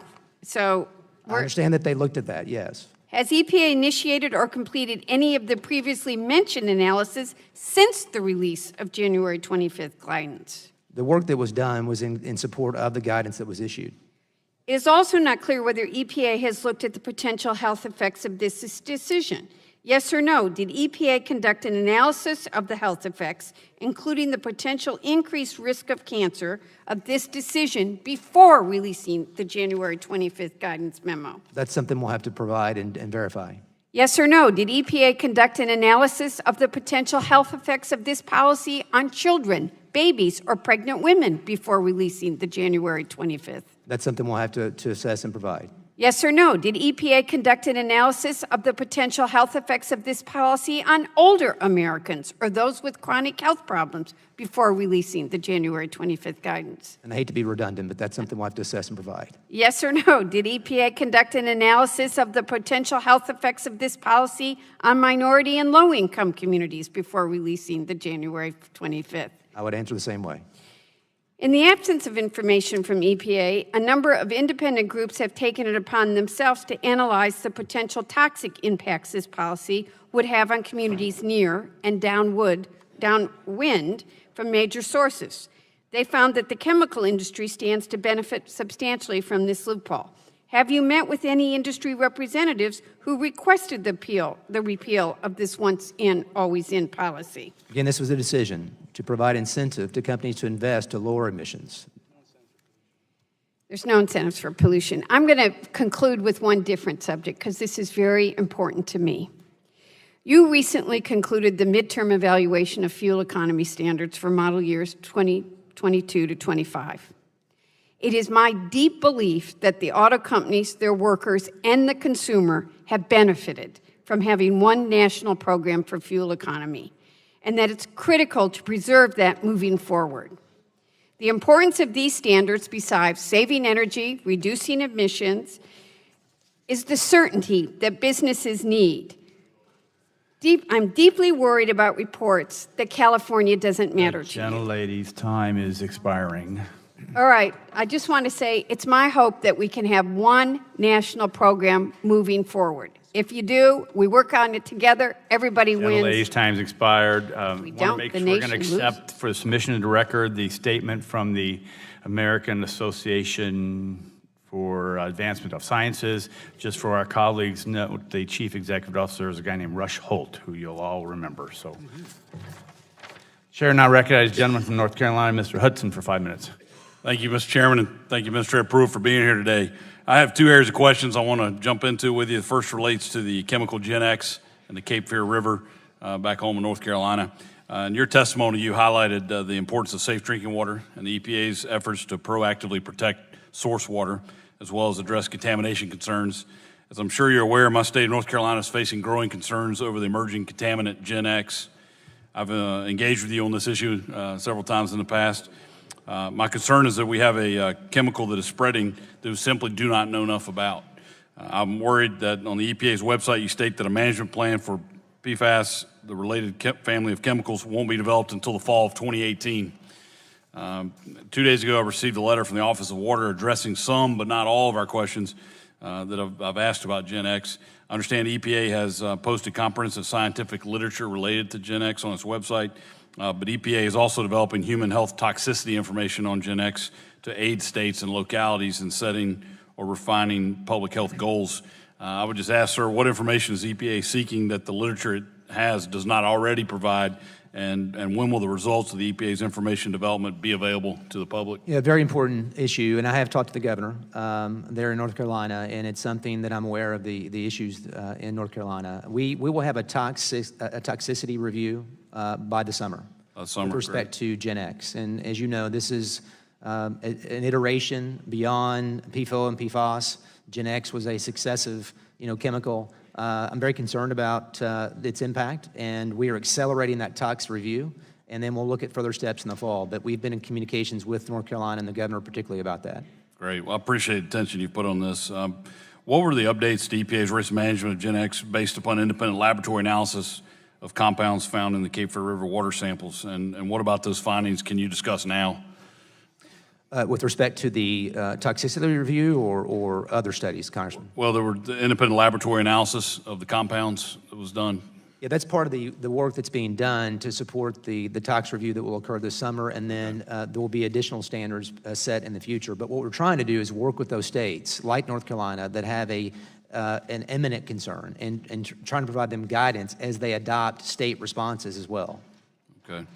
Well, then I don't know if you're able to make a conclusion yet, but was Gen X used in a manner that's incompatible with the consent agreement under the Toxic Substance Control Act? Are you in a position to determine that? That's something I'm not able to speak to at this point, but we can get you the information, Congressman. Great. Well, I appreciate the seriousness of which you've taken this and the work you're doing with our governor and us on this. So thank you for that. Governor Cooper has been very, very concerned about it and very focused upon it, and it's important that we address it with him and the state. Great. Thank you. I'd like to pivot now and discuss another area that you've highlighted as a priority for the agency, which is clean air.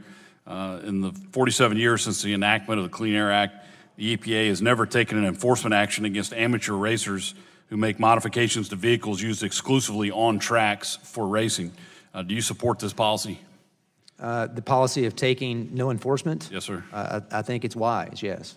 Yeah. I appreciate that. In 2015, under the previous administration, the EPA slipped a few sentences into a 600-page unrelated rule that proposed to repeal this policy. And after a public outcry and a number of us raised concerns, they backed off. But they sort of left some ambiguity there about the legality of this. Would you support legislation clarifying that vehicles can be modified for racing and that doing so does not violate the anti-tampering provisions in the Clean Air Act, as long as those vehicles are not used on public roads but are used exclusively for competition? It's always helpful to us to get congressional clarity on these issues, so absolutely. Right. Well, I appreciate that. I appreciate the time you've given us here today, and thank you for your focus on clean air and clean water goals we all share. Thank you. Thank you. With that, Mr. Chairman, I'll yield back. Gentleman yields back his time. Chair now recognizes the gentlelady from California, Ms. Matsui, for 5 minutes. Thank you, Mr. Chairman. Administrator Pruitt, it's widely reported at this point that most of your patrons and supporters are from the oil, gas, and coal industries.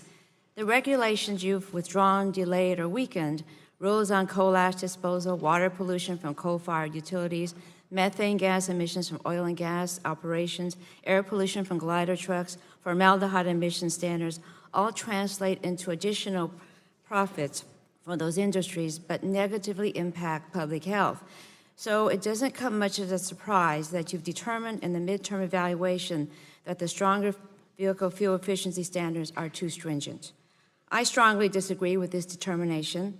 There's a very robust record to support the need for stronger standards and the availability of technology to achieve them, highlighted by the 1,200-page technical assessment report issued by the EPA. Administrator Pruitt, you have stated many times that you intended to operate at the EPA on the basis of cooperative federalism and the rule of law. But when it comes to California and vehicle emission standards, all of a sudden neither of these concepts seem to apply. You made it clear that you do not favor California's waiver under which the state sets greenhouse gas emission standards for vehicles. And you stated that California should not have, quote, an outsized influence on vehicle standards. But this position is inconsistent with your preference for states' rights, and more importantly, it is inconsistent with the law. California's special status with respect to vehicle emission regulation has been enshrined in federal law for over 50 years. Section 209B of the Clean Air Act states, the administrator shall, not may, shall grant a waiver to any state if the state, not the agency, determines the state standards will be at least as protective of public health and welfare as the federal standards. The auto manufacturers have repeatedly said that they do not want the protracted legal fight that would inevitably occur if EPA moved to revoke California's waiver. But many of your public statements allude to the agency moving in that direction. So I would ask you, does the agency intend to initiate proceedings to revoke California's waiver? Yes or no? Not at present. In fact, we work very closely with California officials on that issue. I've sent EPA representatives So to that California is a no? to meet with CARB and Ms. Nichols. It's important that we work together to achieve, as was indicated earlier, a national standard. Okay, so it's really not a yes or no. Congresswoman, we were working very diligently Okay. and diplomatically All right. with California Okay. to find answers on this issue. Okay.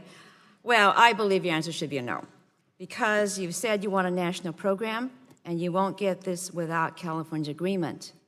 The law requires you to set standards that protect public health and welfare. California standards does just that.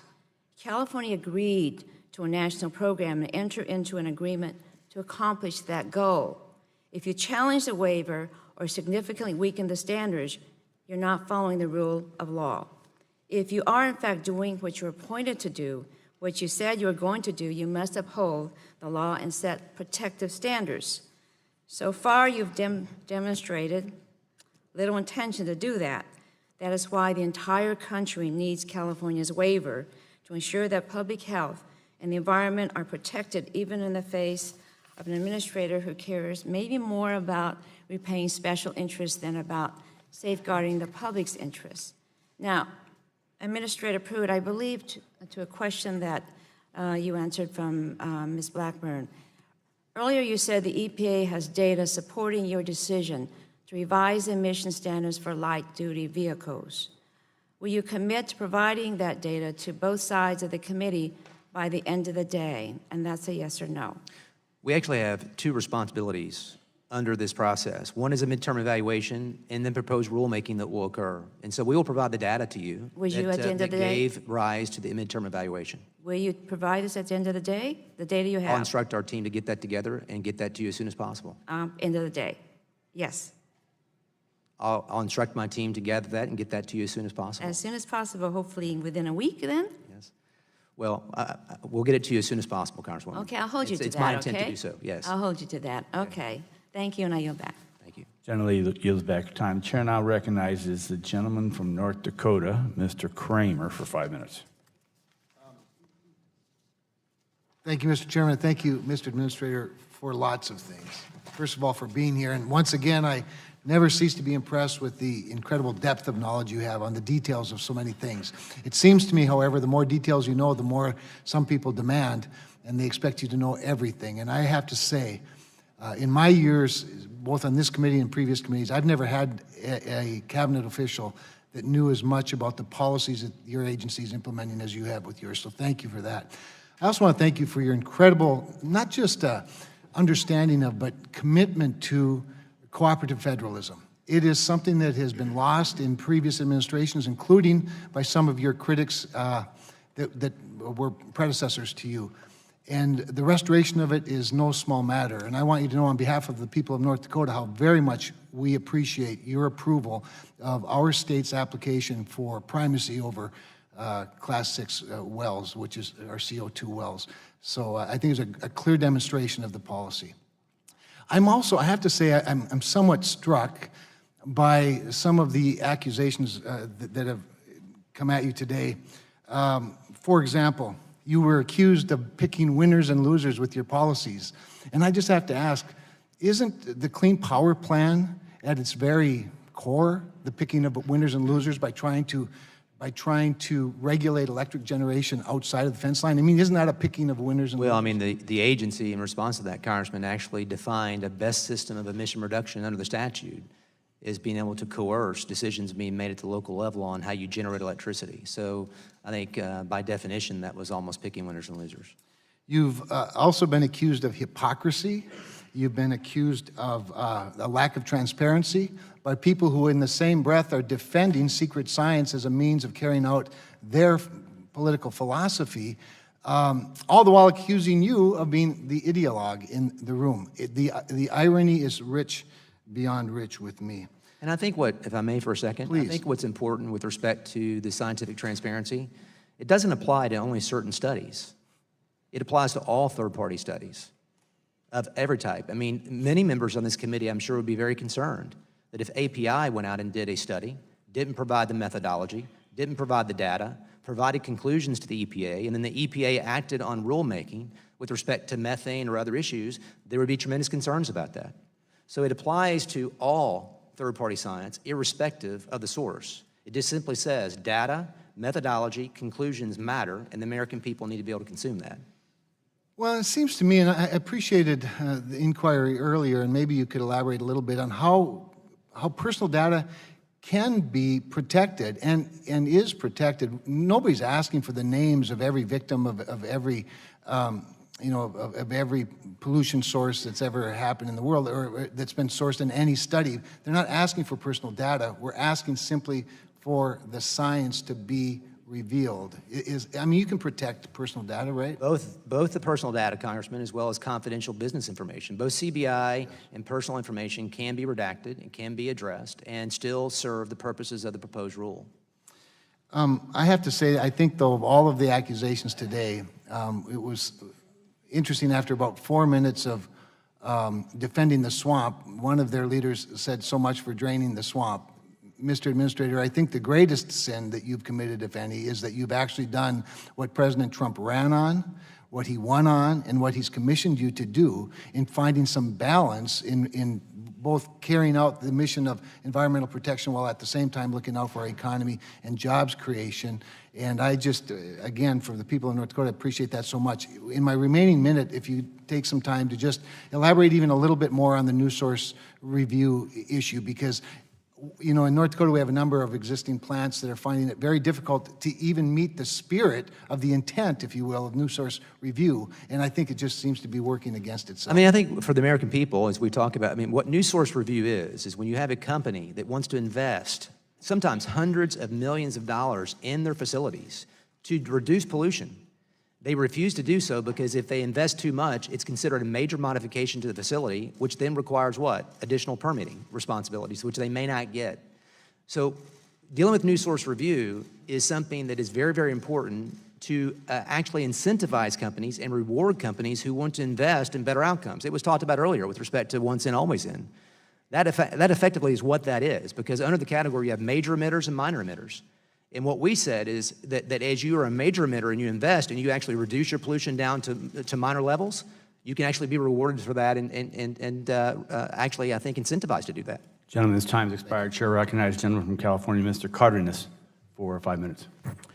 Thank you very much, Mr. Chairman, for calling this hearing. And also, I marked your words that you said that today, hopefully, we're going to be talking about policy and stewardship. So I hope that we can get that on the record as well on both of those fronts. Mr. Pruitt, welcome to the People's House. The list of your failures is long, and your wasteful spending is an embarrassment to government and very offensive to the taxpayers who pay all of our salaries. This administration is so packed with unethical behavior, but yet at the same time, you have to understand that your power directly impacts health and well-being of vulnerable populations in this country. Seniors, our children, our sick, and our disabled. It's tempting to ask why you spent nearly $68,000 on hotels and travel from August through February, just in 5 months, and $50,000 on modifications to your office, including a privacy booth that cost over $43,000, and an oversized desk with ornate woodworking that costs over $2,000. But we already know that some of these purchases were made in violation of federal laws. When you appeared before the subcommittee in December, this subcommittee, you said that your phone booth is used for classified conversations and sensitive conversations with the White House. Has this $43,000 phone booth, has it been certified as a SCIF? And also, so are you using it for classified conversations? Is that appropriate? It has not been certified as a SCIF, and it does provide protection on confidential communications. And I think it's important, Congressman, to know where this originated. I did have a phone call that came in of a sensitive nature, and I did not have access to secure communications. I gave direction to my staff to address that. And out of that came a $43,000 expenditure that I did not approve. That is something that should okay, so not you're occur not in you're the not future. taking responsibility for the $43,000 that was spent in your office. You're saying that staff did it without your knowledge? Career individuals at the agency took that process through and signed off on it all the way through. Okay, so you were not involved in that? I was not involved in the approval of the $43,000, and if I'd known about it, Congressman, I would have refused it. Okay, that seems a bit odd. If something happens in my office, especially to the degree of $43,000, I know about it before, during, and after. But anyway, let me get on to my next points. I'm sure you can see the irony of this $43,000 expenditure, even though you're saying before the public that you're not taking responsibility for it. EPA's budget is far from unlimited. When you commandeer public resources for your personal use, other life-saving agency activities do suffer. In another troubling example, Millen Hupp, an EPA appointee who came with you from Oklahoma and was recently rewarded with a large raise over the White House's objections, reportedly went out to open houses and search for a condo for you. Mr. Pruitt, I hope you understand that using public employees for your private business is illegal. Turning now to your highly questionable condo lease from Vicky Hart, I find it highly concerning that you apparently never had an EPA ethics attorney review the lease before you signed it. Did you have an EPA ethics attorney look at that lease before you signed it? On the other issue, Congressman, I want to address that I'm not aware of any government time being used by Millen Hupp. She is a friend of both my wife and myself, and has been for a number of years, and she is a friend. Okay, you stated for the record that you're not aware that she used her official time. Thank you very much. But did anybody look, did any of the attorneys at the EPA look at your lease before you signed it? The review that took place afterwards. Afterwards, okay. And what did they say about that lease afterwards when they reviewed it? They said that the rate paid was comparable to other, what I leased actually was comparable to Did they state that in writing or verbally? Actually in writing. In writing? Times twice. Okay, can you get a copy of that to the committee? You can get the ethics opinions to you, yes. Okay, thank you. It was also recently reported that Attorney General of Oklahoma, as Attorney General of Oklahoma, you reassigned an investigative staff of the office to be your personal driver and security team. Are those reports accurate? I'm not aware of what you're referring to, Congressman. Okay. All right. So my next question.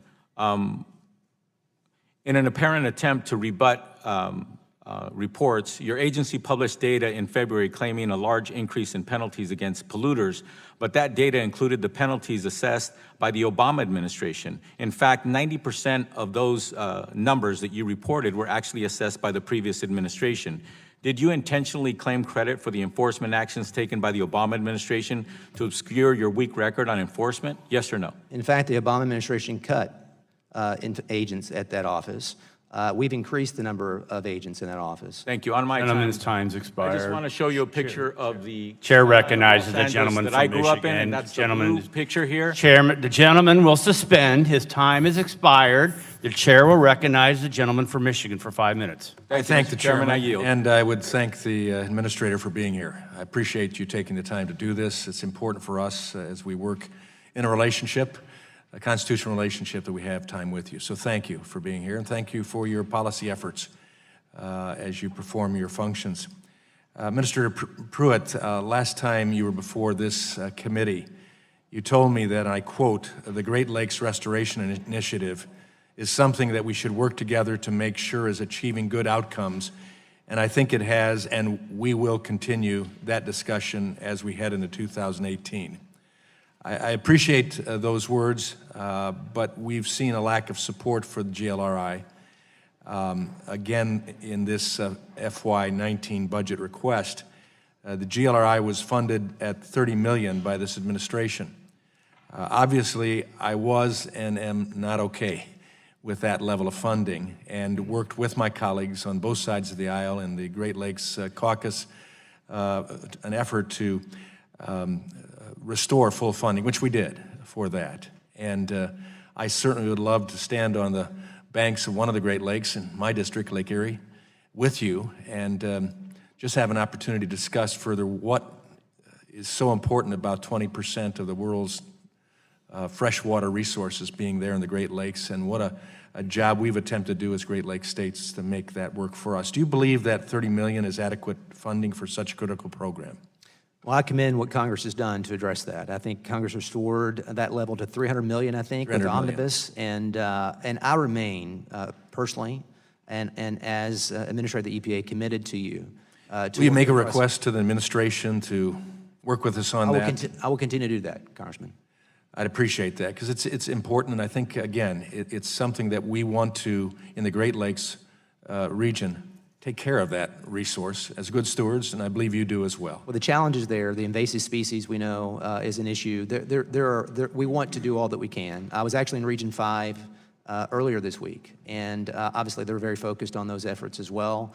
I'm hopeful that we can find better outcomes as we go forward on the funding levels. Well, with that, with invasive species and with algae bloom, which has been significant, touching my district, across the line in Ohio as well.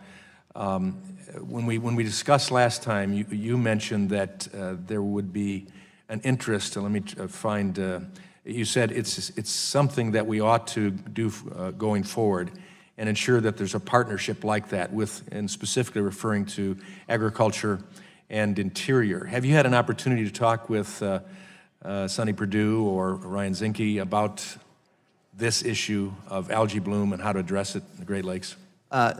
Secretary Perdue and I have actually talked about issues with respect to geographical focal areas, but Ryan and I have not. And I think it's important, as I indicated, for states like the Great Lakes Initiative. You have states that have joined together, partnering and collaborating with the federal government to achieve better outcomes. And I think that's an example of true federalism. Is there anything I can do to assist in bringing that coalition together? I'd be delighted to stand on the banks of Lake Erie with you and we ought to Secretary do it, Zinke. Yes, we ought to do that together with the other two individuals as well. Okay. Next topic is the constant threat of invasive species. I believe we have an administration right now that isn't committed to some of the shipping interests in Illinois and Indiana that there were before, and I don't discredit that. But we have a water resource that could be impacted in many different ways, recreationally, commercially as well, if Asian carp, one of those species, were to get in to the Great Lakes. Can you please provide an update on what your efforts have been with the Army Corps of Engineers that have been dragging their oars in the water for too long on this issue? Have you had any significant contact with them in moving this issue forward? I have had contact with Secretary Eppers as well as R.D. James there at the Corps on a multitude of issues. I don't recall speaking about this particular issue, but I appreciate you making me aware of it, and we will talk to them about their involvement. Yeah, if you could get on that. That is just so significant, and it's amazing right now, though we've seen DNA that have come from carp in the Great Lakes thus far. We're not seeing the impact of the fish themselves. We can't have that happen. If it happens, there's no turning back, and this is an environmental protection issue. And so I hope that you'll check into that further, and I certainly would like to check with your office. Gentleman's time's expired. Chair recognizes the gentleman from Georgia for 5 minutes. Thank you, Mr. Chairman. Thank you, Mr. Pruitt, for being here. As you know, I have the honor and privilege of representing the 1st Congressional District of Georgia, which includes the entire coast of Georgia. It also includes the Savannah Harbor. The Savannah Harbor Expansion Project is a $1 billion project, arguably the most important economic development project in our state's history next to the interstate system. It supports the infrastructure and economic principles that were laid out by President Trump. It is exactly that. This is what he has been talking about when he's been talking about investing in the infrastructure in our country. It is one of the most studied projects in the history of mankind. We started this project in the late 1990s. Since that time, 3 ports in China have been started and completed, yet this is not completed yet. Back when you were here in December, I brought to your attention the Tier 4 emission standards that are being required for the harbor pilots and for their boats, and the problem that it was causing us then. You understand that unless we can get those ships in and out of port, it does us no good to invest $1 billion into this project. We have to have those harbor pilots and their vessels in order to get these ships in and out of port. Now, the Tier 4 emission standards, I spoke to you in December about those. This was after months of my staff and your staff going back and forth to discuss this. Since that time, almost 5 months ago, I've had the harbor pilots come up to Washington at their own expense and their own time to meet with your staff. Your staff was completely unprepared. It was a complete waste of time for the harbor pilots to be here. You gave me a commitment back in December that you would look into this. I need to know where we're at with this. This is extremely important for us. Can you give me an idea of where we're at with this?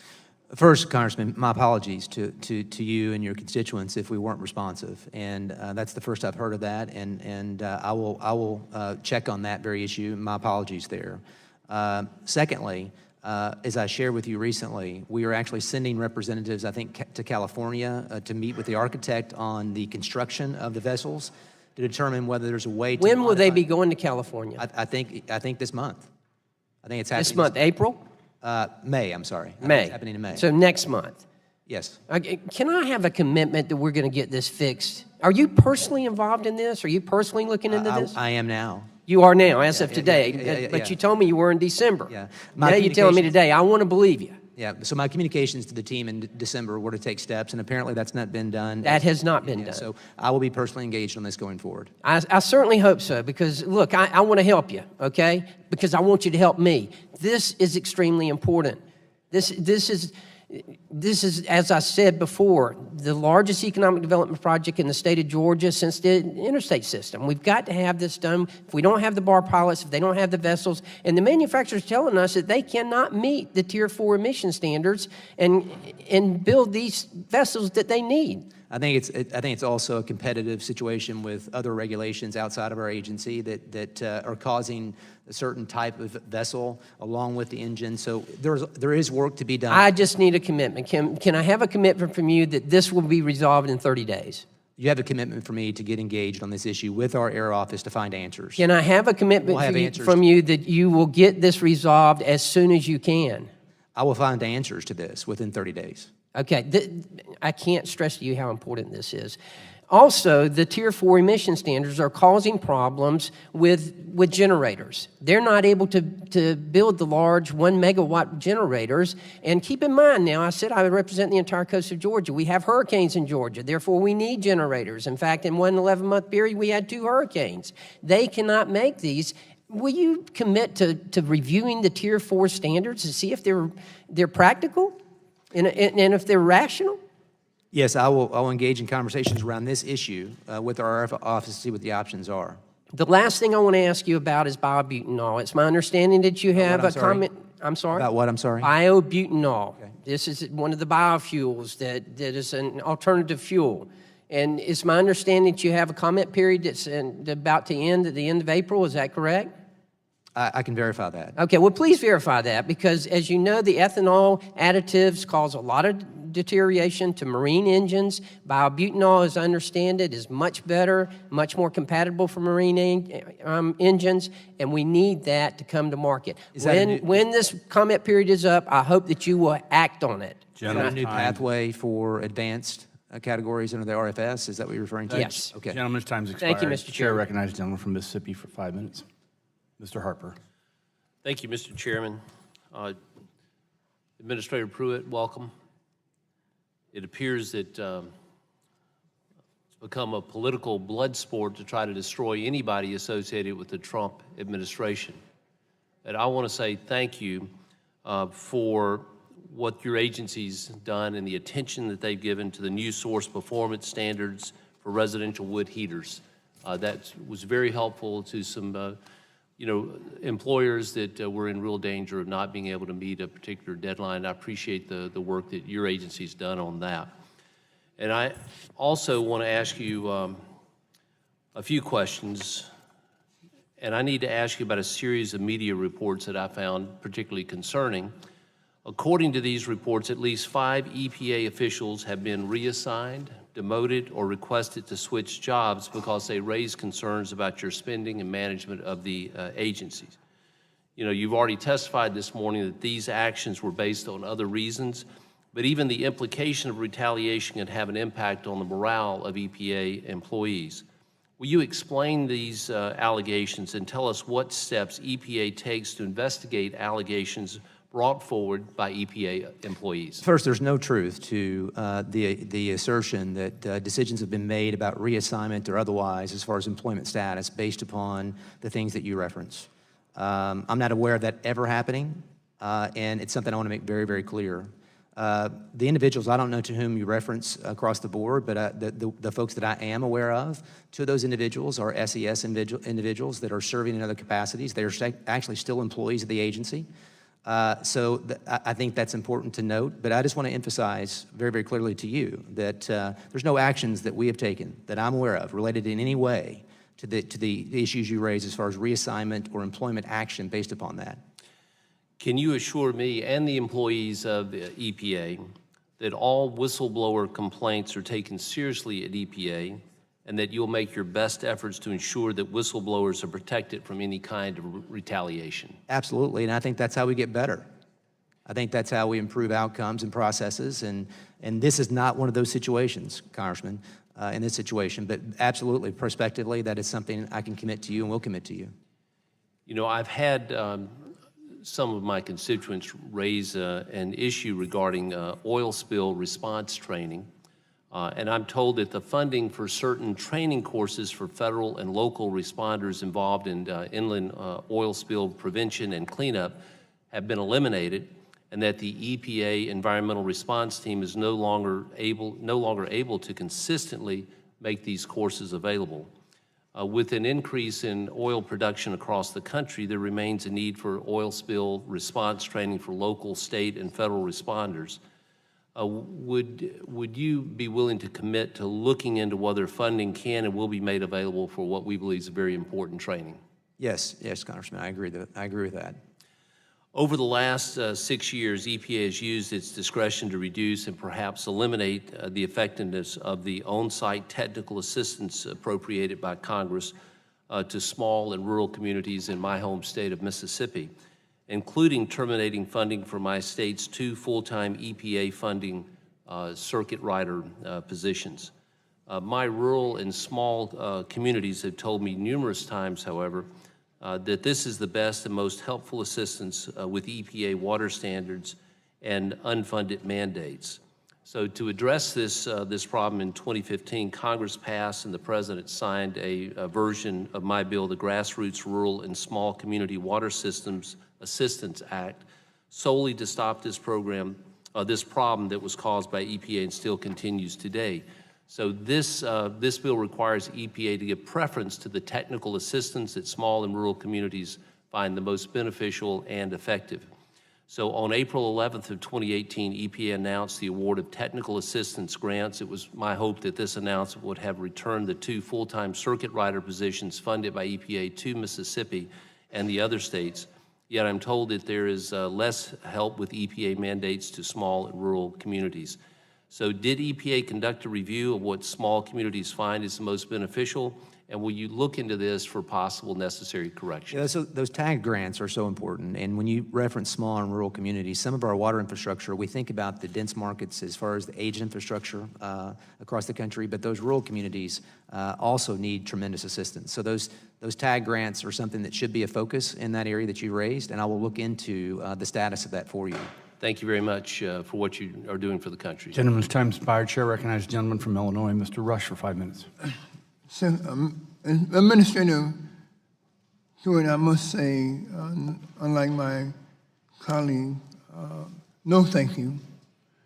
No thank you to the policies of the Environmental Protection Agency under your tenure. But in my home city of Chicago, we're dealing with a dire situation, as reported in a recent Tribune article entitled, brain-damaging lead found in tap water in hundreds of homes tested across Chicago. Results show, and this article was written on April the 12th, 2018.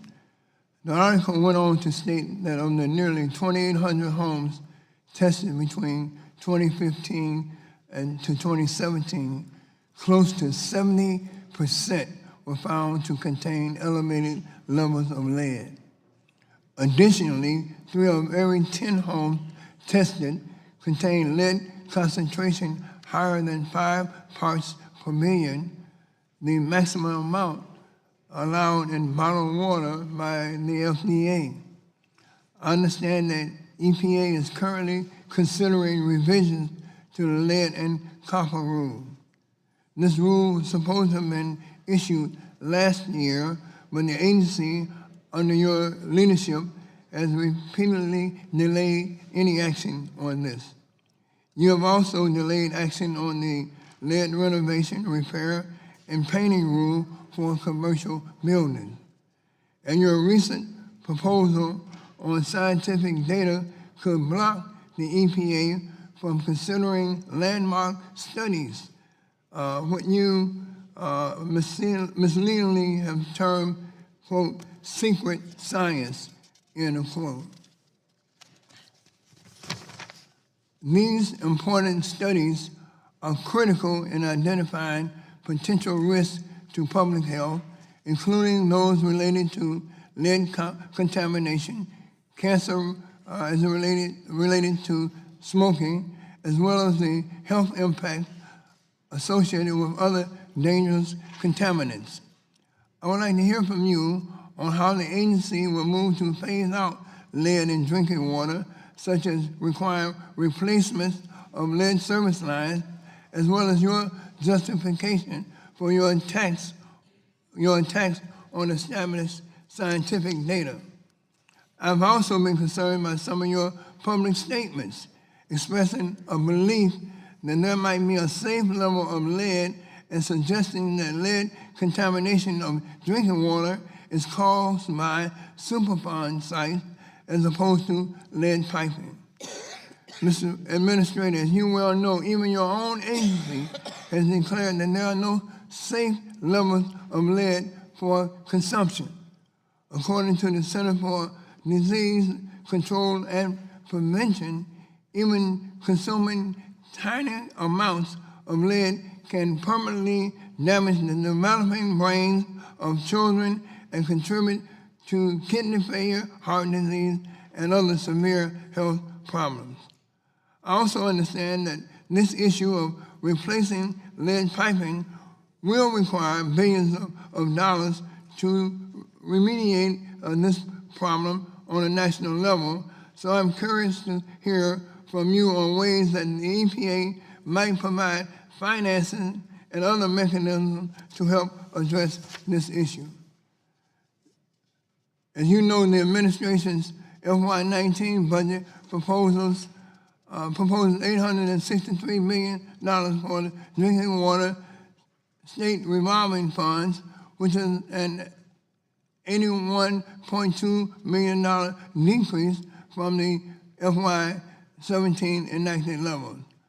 However, the most recent EPA needs survey estimates that it will cost upwards of $472 billion for capital improvements between the years 2015 to 2034. I will be meeting, Mr. Administrator, with city and state officials in the near future to discuss these and other issues. But I'd like to hear from you on what steps the EPA will be taking to address these critical issues, which of course have... The gentleman's time has expired. If I may, Mr. Chairman? Just for a short minute. There is no safe level of lead in our drinking water. It is something we need to act aggressively upon as an agency and as a country. We've estimated it's about $45 billion to replace the lead service lines across the country. And with WIFIA and the authority this Congress has given the EPA, I really believe that we can prioritize funding in the WIFIA program up to $4 billion a year and over a 10-year process or thereabouts, achieved tremendous Okay, results. gentleman's time has expired. Chair now recognizes the gentleman from Virginia, Mr. Griffith, for 5 minutes. Thank you very much, Mr. Chairman. Continuing along these lines, thank you, Administrator Pruitt. And Mr. Chairman, if we could submit for the record the article from the Roanoke Times from today. Article came out yesterday, but it's in today's electronic clips. Virginia Tech team gets EPA grant to engineer citizen science water quality project. As you will recall, in the previous administration, there was a regional EPA administrator who looked the other way. The Flint, Michigan problem became a problem, but it was exposed by Mark Edwards, a professor at Virginia Tech, because he went out there on his own dime with his own monies and started doing the studies that needed to be done. Now your EPA has granted his group $1.9 million to have folks test their water and send it in so we can find out exactly where the hot spots are, whether they be in Mr. Rush's district of Chicago or elsewhere. And Professor Edwards says he calls this the largest engineering citizen science project in American history. The 3-year grant will support his team, and some other universities are involved. And he said that all the work we did with consumers over the years and the students at Virginia Tech created this bottom-up organic science phenomena. It created a tidal wave of understanding that couldn't be ignored. This is how science is supposed to work to me. Mark Edwards, Virginia Tech. If we could have that article put in the record by unanimous consent. The Democrats have looked at it. They've approved without objection. It's submitted for the record. Thank you very much. Now I'm going to switch gears, but I couldn't help but think Mr. Rush's comments were so timely for that. All right, I'm going to switch now to the final rule for greenhouse gas emissions and fuel efficiency standards for medium and heavy-duty engines and vehicles, Phase 2, that was approved in the prior administration. You all are taking some action in regard to one part of that, which I want to talk about in a minute, but I first want to talk about trailers. And I asked these questions of the prior folks at the EPA, and I don't know how they have authority to regulate trailers when the Clean Air Act clearly says that the term motor vehicle means any self-propelled motor vehicle designed for transporting persons or property on a street or a highway. And a trailer is not self-propelled, nor is it a motor vehicle, nor does it have an engine. It might have a compressor if it's a refrigerator truck. You would agree with me that this needs attention and that we need to make sure that trailers are not being declared by the EPA to be self-propelled motor vehicles, yes or no? Yes, we are in process. Thank you. I got to move on to the next one because I got a more complicated one. You're also in the process of looking at situation in that same regulation related to gliders and to big trucks. And I've got a problem because my district has the Volvo North America truck manufacturing site, thousands of jobs, billions of dollars were spent to meet the new requirements. Now, I would agree with you in that the law does not say the EPA can do what they did because they went after gliders and they went after it and just said you basically can't do it, which they don't have authority to do because it's not a new motor vehicle engine, which is defined in the code in similar sections to what I just read on the utility trailers in my district as well. And what's interesting is I do believe that there ought to be something because Volvo and other truck manufacturers spent billions upgrading. And what the code says is that you really don't have any authority over used motor vehicles during the useful life of that motor vehicle, but that's 11 years and 120,000 miles. So what's happening is in some cases the gliders are not being used just on wrecked trucks or other trucks that might be within that time frame, but they're being used on trucks outside of their useful life. Don't you think that it would be appropriate to take a look at and all that's in the law, you have that authority, take a look at it and see what can be worked out so that we don't have trucks that are just being rehauled or overhauled by the glider companies that are decades old and nowhere near meeting the emission standards of the United States, but at the same time recognizing they have a right to do that if the truck has not used up its useful life, as defined already as 11 years and 120,000 miles. So that alternative is something that we haven't reviewed yet, but I appreciate you bringing them to my attention. We have been focused upon the statutory analysis both for gliders and trailers, but this is something we need to add to the evaluation. And I just have to say, what's interesting is I think about 80 to 85% of what the previous administration wanted to accomplish could have been accomplished if they hadn't done sloppy legal work. I yield back. Gentleman yields back to time. Chair recognizes the gentleman from South Carolina, Mr. Duncan, for 5 minutes. Thank you, Mr. Chairman. Administrator Pruitt, thank you for being here today, and I apologize for the abrasiveness of some of my colleagues who would rather tarnish your character than really try to delve into the issues facing this great nation. I'd like to spend a few minutes discussing the Obama administration's Waters of the U.S. Rule, otherwise known as WOTUS. And I know Congresswoman Blackburn brought it up earlier, but I want to go in a little more detail. As you know, this flawed regulation sought to expand federal control over 60% of our country's streams, millions of acres of wetlands that were previously non-jurisdictional. It's allowed the EPA and the Army Corps to regulate almost every water from man-made conveyances to large rivers. The rule has created unnecessary confusion and suffering for farmers, ranchers, job creators, and private property owners. And in reality, the regulations have done very little to benefit environmental stewardship. WOTUS is by far the largest issue for agriculture in South Carolina. And I know on your multi-state action tour this past summer, hosted by, I think, Superside there in Anderson, you saw the real negative impact that WOTUS regulations had on farmers and local businesses. These regulations are emblematic of the aggressive and unconstitutional overreach by the federal government under the Obama administration and the habitual undermining of state and local authority regarding environmental matters. It is our responsibility in Congress to use our lawmaking power to enact legislative and permanent fix. Mr. Administrator, I appreciate your attention and efforts to curtail the WOTUS rules. We talked about that the last time you were in front of this committee about the President's executive order. And I just want to ask this question. I saw earlier this month that you issued a memo taking control of decision-making from the EPA's regional administrators on important matters to streams and wetland jurisdictions. Can you elaborate on the intentions of this document and why you issued that memo? Yeah, there's been many decisions made at the regional level through delegation, as I was talking about earlier, utilizing that definition historically. You know, that 2015 decision, and then even prior to that, 1986 and the 2008 guidance. And so we had inconsistency across the country with respect to what jurisdiction we had. And this was an effort to draw that back to make sure that we have uniformity and how we view our responsibility on the Clean Water Act and make sure that every region is implementing that the way that they should.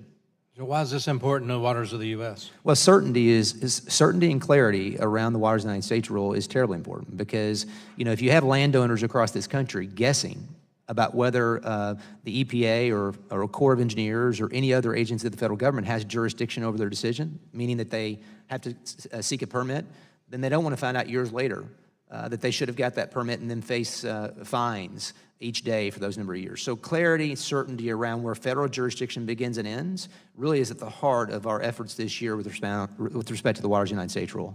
All right. Is there any effort by the agency to go back and look at these maps that were drawn? Because when I look at the Waters of the U.S. ruling and I look at streams or ditches in my district that were falling under the jurisdiction, these are ditches that only hold water in an inclement rain event, that aren't navigable waterways in anybody's opinion. And if you came out there and looked at some of these areas, you'd go, why in the world is that covered?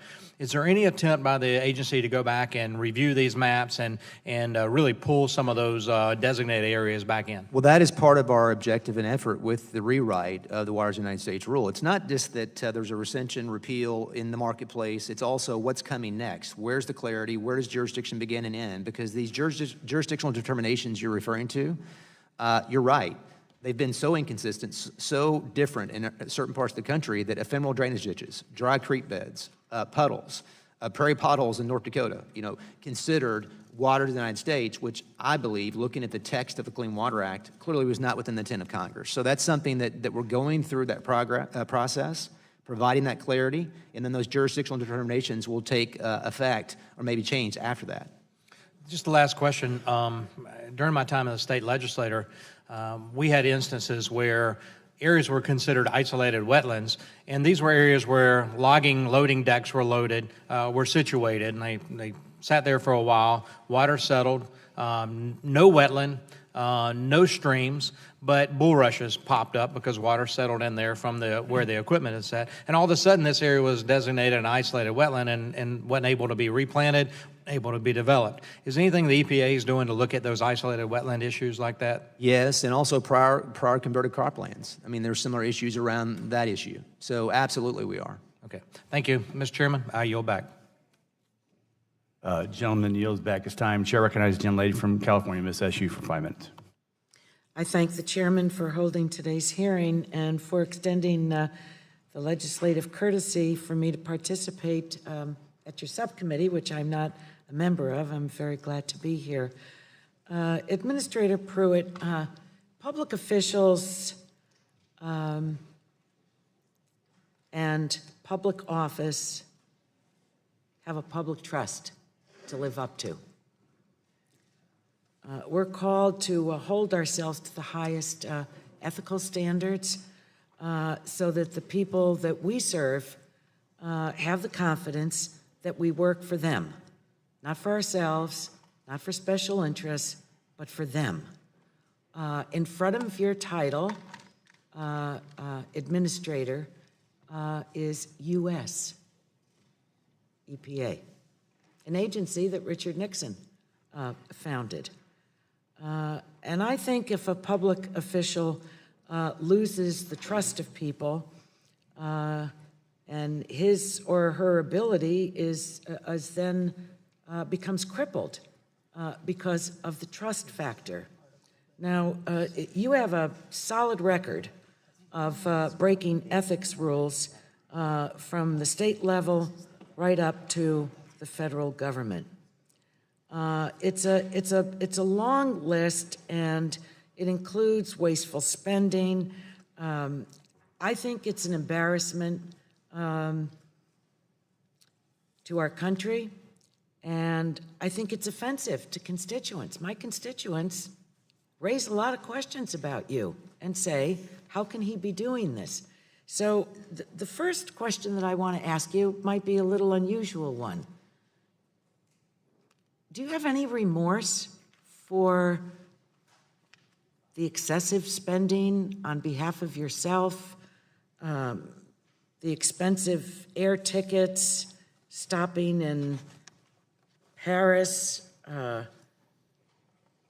the amounts of dollars that you've expended at the agency for an expensive telephone booth? I know you said it's for a skiff, but there is a skiff at the EPA. Do you have any remorse about this? Let me say to you, Congresswoman. Well, you can answer it yes or no. Do you have any remorse? I echo your comments. I think that what you said is absolutely true about the importance of public trust. Sir, I have 2 minutes and I endeavor 38 to seconds. achieve. I endeavor Yes or no? to live in a way that respects that. Do you have any remorse? I think there are changes I've made already. The change from first class to coach travel, that's a change I've made. I learned about the pay raises. You're not going to out-talk me. You're not going to out-talk me. You claimed that Stephen Hart, the lobbyist who owned the condominium where you paid below market rent, never lobbied you. However, we now know this isn't true. Mr. Hart's firm disclosed that he met with you regarding cleanup of the Chesapeake Bay. Did you have any other official meetings with Mr. Hart? Yes or no? The meeting that you referred to was not a meeting with Did you have any other meetings with him. It was with respect to an individual. All right, I'm moving on. Did you ever discuss Mr. Hart's clients or EPA business with him outside of official settings? There was no other meeting with Mr. Hart except the Did you have nonprofit. any other lobbyists or representatives of industries with business before the EPA provided you with similar personal favors that you haven't previously disclosed? Congresswoman, as I've indicated, with respect to this situation with Mr. Hart and Mrs. Hart, the only event that took place was a meeting with a nonprofit. Are there any other Chesapeake instances Bay, and I'm not aware of any other. I'm not aware of any Are other there any instances. other instances in which you granted access to donors or lobbyists to whom you owed personal favors? I'm not aware of any instances. Your travel, including regular upgrades to first class at the taxpayer's expense, has cost over $200,000 since you became administrator. Are you reimbursing the taxpayer for any of that? We can provide you the analysis that occurred in June I don't of need last any year analysis. with I know what respect to airline caused the tickets change cost. to first I class. fly across the country and I've changed every week. that recently. No, so what are you going to? You didn't answer my question. I asked you if you're going to reimburse the taxpayers for the overage, and this includes tent trips to Oklahoma as well. So are you going to reimburse? What are you going to do The about it? travel office and the security team determine where I sit on a plane, and all trips that I've taken with respect to EPA dollars have been for official trips. Well, you know what? With all due respect, I may be elected, but I'm not a fool. That's really a lousy answer from someone that has a high position in the federal government. I mean, this is not a Dodge question day. We ask these questions on behalf of our constituents, and I don't really find you forthcoming. So the last a few questions that I'd like to ask with 5 seconds left is when you traveled to your home state, did you attend political fundraisers during any of these visits? The gentlelady's time's expired. The chair recognizes the gentleman from Pennsylvania. Gentleman from Pennsylvania. Thank you, Mr. Chair. Mr. Pruitt, I have, I think the opprobrium that you've generated on some of these spending decisions is actually warranted.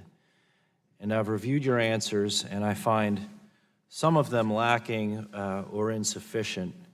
And I believe you've demonstrated, or you've not demonstrated, the requisite degree of good judgment required of an appointed executive branch official on some of these spending items. And I'd like to follow up on a couple specific instances. It's been reported that EPA officials who have challenged your spending decisions and who have been reassigned or demoted were not reassigned or demoted over the challenging of your spending decisions, but they all had performance issues. Have, in each of those instances, those performance issues been documented prior to them being reassigned or demoted? I'm not sure to what you're referring as far as a conclusion that they would have been performance related. I talked about this earlier. I'm aware of 2 individuals being reassigned because they're in the SES category, and that routinely happens in that category. I know of no instance where there were decisions made at the agency based upon counsel or otherwise on spending with respect to employment-related decisions. I said that earlier, and I say it again to you. Are there instances where current EPA officials have objected to spending decisions that you have made who still remain in their present positions? I'm not aware of any employment action taken with respect to anyone and spending-related counsel. These individuals to whom you refer, I had limited interaction with them. They did not spend meaningful time with me with respect to spending and recommendations around spending. One of the individuals was the head of Advance. Most of the time I spent with him was in the field and not at headquarters. So there's really no factual connection whatsoever in the employment status of those individuals and any counsel regarding spending. Now, the issue of the 2 close aides who used to work for you in Oklahoma and their pay raises, are you saying that you were not aware that those pay raises were provided to them until after the fact? I was not aware of one of those individuals even seeking a pay raise. I was aware of another person going through the process, but I was not aware of the amount that was provided or the process that was utilized to evaluate that. And that's what I've spoken to historically. The other issue that's received a lot of attention is the $43,000 phone booth. And you're saying that at no time from the point between when you learned that it was $13,000 to the time that it became $43,000, you were never apprised of the additional cost related to that? I was not aware it was $13,000, $8,000, or $43,000. I gave a simple instruction to my leadership team to address secure communications in the office, and then a process began. And we have documentation we can provide you on that, Congressman. Career individuals were involved in that process from beginning to end and made the decision that you see in that with the $43,000 allocation. Now, I tend to be very conscientious of those who have personal security related concerns. And I don't know who has said what to you or when, but I do think that there is a lot more to that than some people may realize in the general public. Having said that, it has been reported that I believe the IG has indicated, or at least someone in the IG's office has not found some of the personal security concerns that you have proffered in relation to the enhanced security that you've received to be either warranted or credible. Would you kindly provide a little bit more detail on why you think you need, and I'm just going to be very honest with you, when folks read about trips to Disneyland, professional basketball games, Rose Bowl, and the additional security detail related to that, that doesn't sit well with a lot of people. So Congressman, I can read directly from an Inspector General threat investigation, and I can provide this to you. There's several on here listed with respect to threats, and I'll just read you two. The threats were directed toward her father. The threat stated, "I hope your father dies soon, suffering as your mother watches in horror for hours on end." There's another entry, correspondence between the subject and individuals. "Pruitt, I'm going to find you and put a bullet between your eyes. Don't think I'm joking. I'm planning this." Gentleman's time So has these are expired. threats that the IG has documented. We can provide this to you. The IG has said that the threats against me as Gentlemen. administrator are unprecedented. Mr. Administrator, if Quantity you and suspend, I think the point's been made. The gentleman's time's expired. The chair now recognizes the gentleman from New York. Thank you, Chairman Shimkus and Ranking Member Tonko. Mr. Pruitt, the person appointed to run the EPA needs to be someone who cares about protecting the health and safety of people all across the country. And until now, both sides, both presidents on both parties, we've had a pretty good track record with our EPA administrators. But your time in office really has been different. Your tenure has been stained by repeated abuses of public trust and violations of ethical guidelines that are designed to ensure that the government's business is conducted with impartiality and integrity. But what really bothers me, perhaps even more, on top of that, your agency is willfully ignoring sound science and stripping the protections that keep millions of Americans safe. You are making our water less safe to drink and our air less safe to breathe. You are increasing our exposure to more dangerous chemicals, and you are making our planet less healthy for our children and our grandchildren. And that's not just hyperbole. Under your leadership, Mr. Administrator, the EPA has weakened standards for ozone pollution, proposed a repeal of the Clean Power Plan, announced a repeal of the Waters of the United States rule, abandoned the once-in, always-in policy that aimed to lock in reductions of hazardous air pollution from industrial sources, withdrew the mercury effluent rule, delayed the implementation of safety procedures at chemical plants to prevent explosions and spills, withdrew a proposal to track emissions of methane and volatile organic compounds from oil and natural gas facilities, proposed eliminating the lead risk reduction program, announced a reconsideration of a rule regarding coal ash, announced a reconsideration of vehicle emission standards for model years 2022 to 2025, and we did a lot of work in this committee on these vehicle emission standards. You proposed repeal of emission standards for heavy-duty vehicles. You announced a plan to weaken emission standards for brick and tile manufacturers. You proposed a rule reducing air pollutants at sewage treatment plants. You've scrubbed the content of your website, including the page devoted to explaining climate change. You've removed the word science from the mission statement of your Office of Science and Technology. You've dismissed 12 of the 18 members of the Board of Scientific Counselors. You stayed silent when counties failed to meet new ozone standards by an October 2017 deadline. Your EPA has collected far fewer fines from polluters than any of the last 3 administrators during the same time. And more staff and funding cuts are looming, which means even fewer toxic chemicals and other environmental hazards will be measured, and the statutes that protect all Americans will not be enforced. There's so much here, Mr. Administrator, that I wish I had more time. But instead, I'll focus on an issue that is in the headlines now and has profound implications for our future, the Paris Agreement.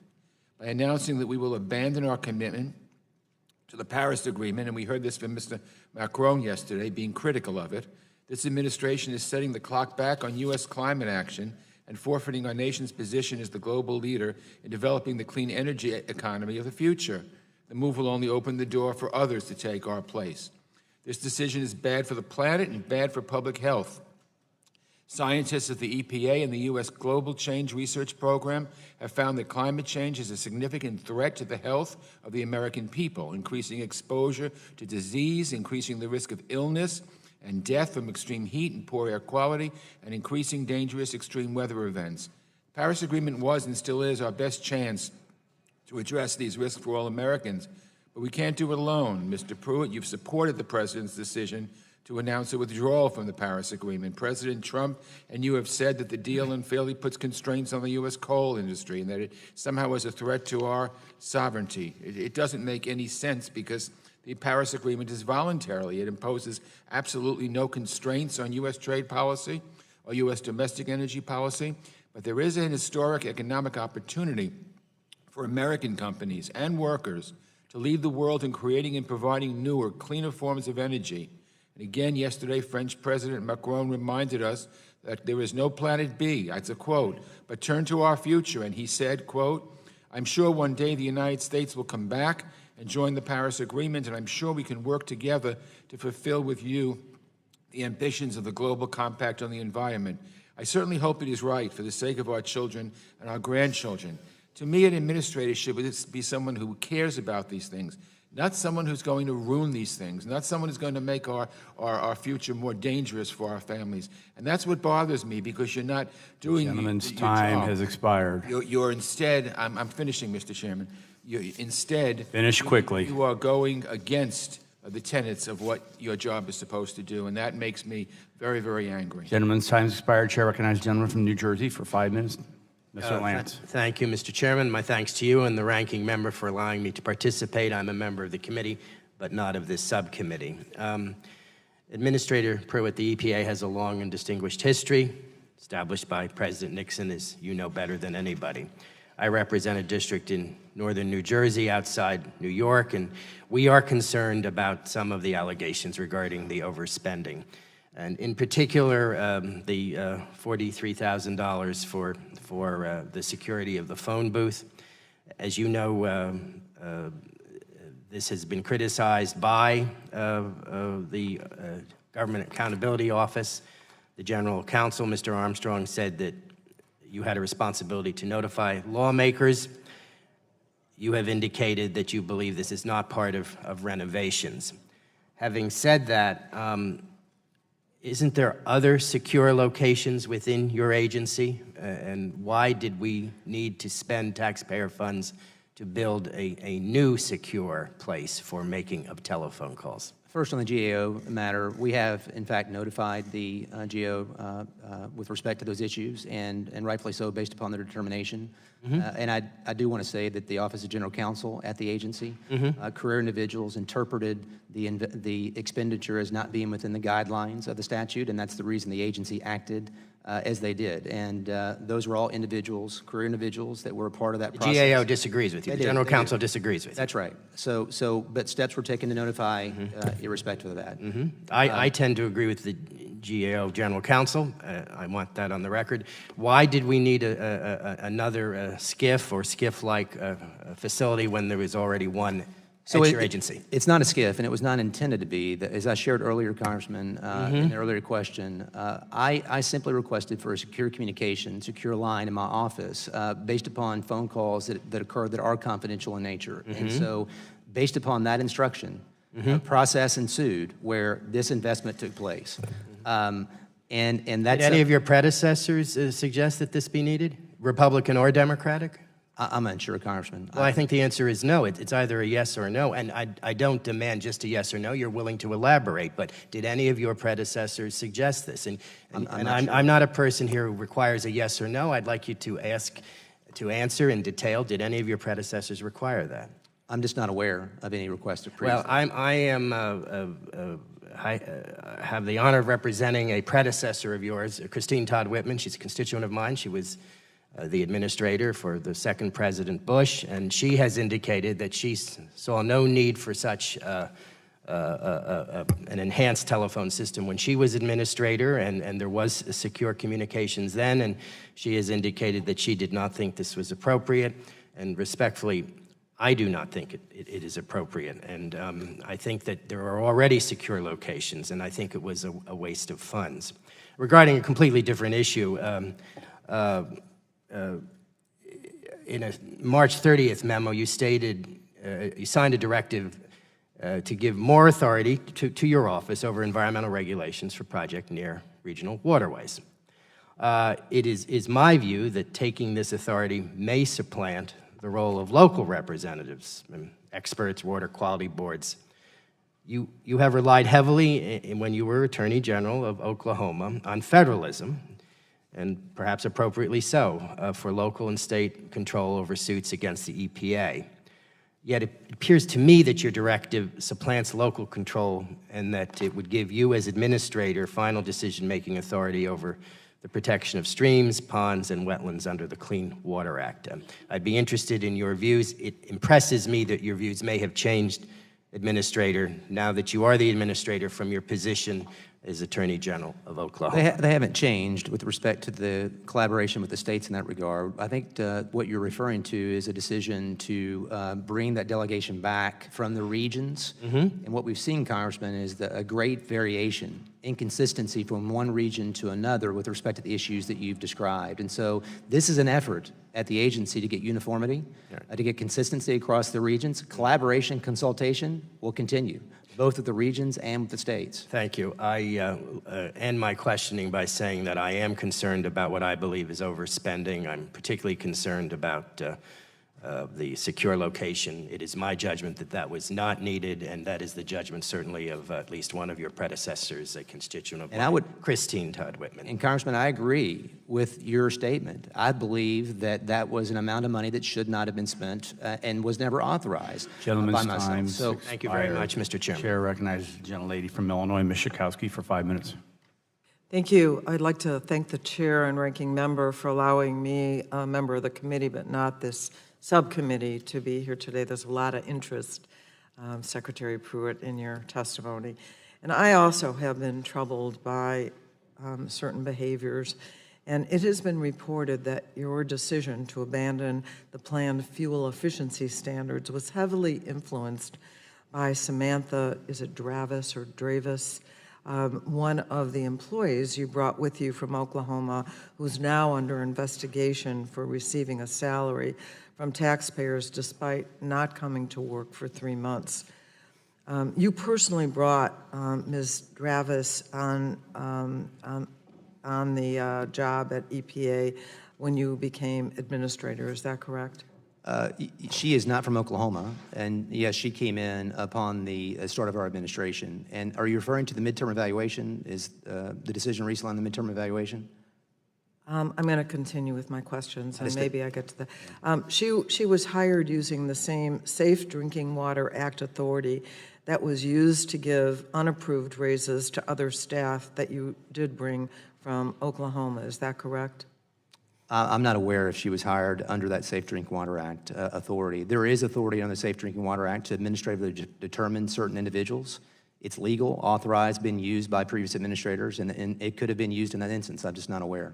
How much was Samantha Dravis paid for the 3 months during which she did not report to work? Well, I'm not aware. There's a pending investigation, as you've indicated, review of that, and I'm not aware that she did or did not appear for work. So that's something that is being reviewed at this point. Senator Carper has stated, on the basis of information, I believe, from a whistleblower, has stated that he worked with you on a deal to preserve fuel efficiency standards. He has said that you abandoned that deal at the urging of Samantha Dravis. Did Samantha Dravis urge you to abandon the potential deal with Senator Carper? I'm just not aware. I don't know if you're speaking of the midterm evaluation or another issue. I just don't. I'm not sure what you're asking. Regardless of what the source of the, I mean, these are pretty straightforward questions about her and the 3 months that she. Are you contesting that she did not work for 3 months? No, I'm not speaking to that at all. I'm not. So I don't know what your point is about asking where it came from. I'm asking if she worked for 3 months without any, she did not work for 3 months with pay. But your question was about fuel efficiency, and I'm not entirely sure what the question was with respect to her influence in that regard. So that's what I was trying to determine, what area you were talking about. Okay. I'm not aware of, I'll just say it to you this way, I'm not aware of any decision around fuel efficiency, CAFE or otherwise, that was influenced in that way. Are you aware that she was paid and did not work for 3 months? I'm not aware of any, I know it's under review at this point, and those facts will bear out.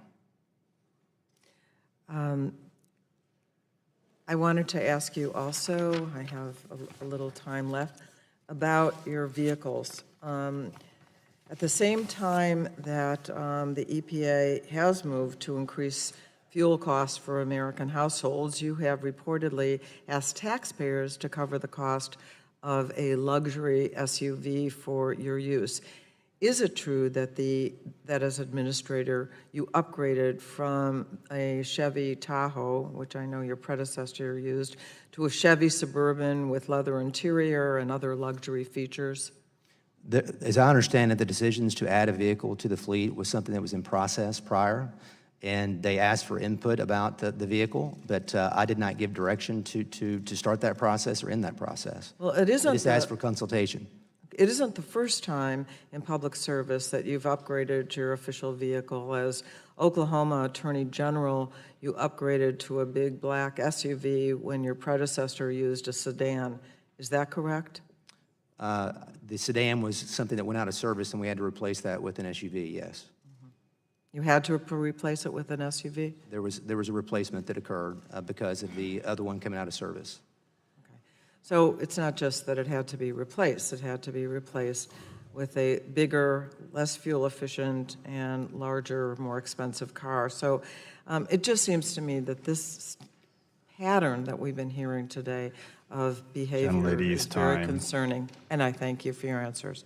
Gentleman's time expired. Chair recognizes the gentleman from Southwest Missouri, Mr. Long, for 5 minutes. Thank you, Mr. Chairman, and thank you, Administrator Pruitt, for being here today. And I think that it's been well established today that you have the most famous cone of silence since Agent 86. But that's not where my questioning is going to go today. I have a 30-year career, had a 30-year career as a real estate broker before I came here, and part of being a real estate broker, it was very important to people, the energy efficiency of their homes. And when they were looking for a new home, they looked for that Energy Star certified program, things that complied with that. In your testimony, you talk about the Energy Star program and how it helps businesses and consumers save money by reducing their energy use. The Energy Star program provides consumers with accurate information about what products and systems deliver high-quality energy savings, as you know.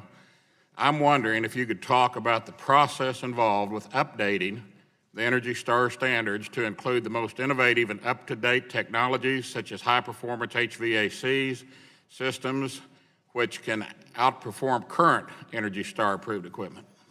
Well, the program to which you refer, Congressman, has been extremely successful from a public-private partnership. And there's actually a rulemaking schedule that will occur in January of next year, as I understand, to establish fees that will support that program.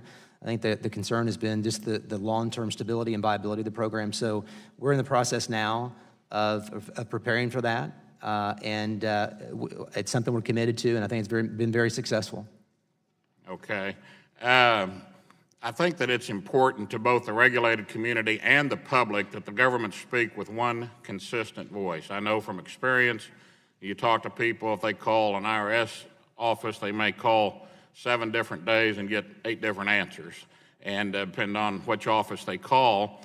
What are your plans for ensuring the EPA's policy positions are implemented consistently across government, including the EPA headquarters and the EPA regional offices in litigation and enforcement? And I would just use the IRS as an example because that's somewhere a lot of people get a lot of different answers. So for the EPA. It's a very important question because we have 10 regions across the country, and what we've seen from a compliance and assistance perspective, enforcement, permitting, many issues, great inconsistency. And so we're in the process of going through a lean program at the agency, evaluating metrics. I'm sorry, what program? It's a management program to ensure that we are committed to metrics. What did you call it? What was it? Was that? lean. It's lean. Lean, okay. Yeah, it's a private sector. But I have a person, a COO, that's dedicated to ensuring that we are setting metrics, objectives at each of the regions, and that there's verticality, uniformity from headquarters to the regions and across the country to ensure on compliance, assistance, permitting, all these various issues that we don't see this dispersion and great variety. On these EPA proposed rule revisions, which recognize the importance of the states overseeing the implementation of the programs regulating coal combustion residuals, I believe that oversight is critical. Has your agency given more thought to adjusting deadlines imposed under the existing federal rules so that states have time to get their programs developed and approved by the EPA? There's been consideration of that, yes, and I think you make a great point about the timeline that states need to develop their own programs. We've provided guidance in that regard to the states, but they need time to adopt and implement those programs. And so both are very important, trying to address the impending deadlines, but also work with the states to achieve the startup of their programs. With Oklahoma being a neighbor to Missouri, I'm sure that you know that electric power providers in Missouri rely on a balanced portfolio of energy inputs, including a large amount of coal for our energy. Is it still your plan to undertake a timely repeal of the carbon regulations for power plants? If you're referring to the Clean Power Plan of the previous administration, that's in the marketplace today, yes. Okay, and those regulations were dependent on the last EPA's official finding that carbon endangers the environment. Is EPA planning on revisiting that endangerment finding also? Our focus has been on the Clean Power Plan and addressing that from a rulemaking perspective, so that's been our focus to date. Okay, and Mr. Chairman, I yield back. Gentleman yields back time. Chair recognizes the gentleman from North Carolina, Mr. Butterfield, for 5 minutes. Thank you very much, Mr. Chairman. Mr. Administrator, I've been listening to your testimony here in the committee room and back in my office. I've been watching it very constantly on television, and I must tell you, this is very disturbing, what I'm hearing today. One of the most alarming aspects that I've heard concerns your expenditures. I'm going to call them your outlandish expenditures on security. And what's even more alarming to me is the fact that there has been an obvious practice of retaliation against EPA employees who question your spending. And you're a lawyer. I read your bio. You've been a civil servant for many years, and you've done a lot of great things. You must certainly know that whistleblower protections are essential to ensuring fairness and good government. But according to press accounts, 5 EPA staff members were fired or reassigned after questioning your spending or advising you that you need to notify Congress of expenditures over $5,000. Now, the nonpartisan GAO office has now validated those employees, finding that you broke the law. That's not the Democrats or any other political group. That's the Nonpartisan Government Accountability Office.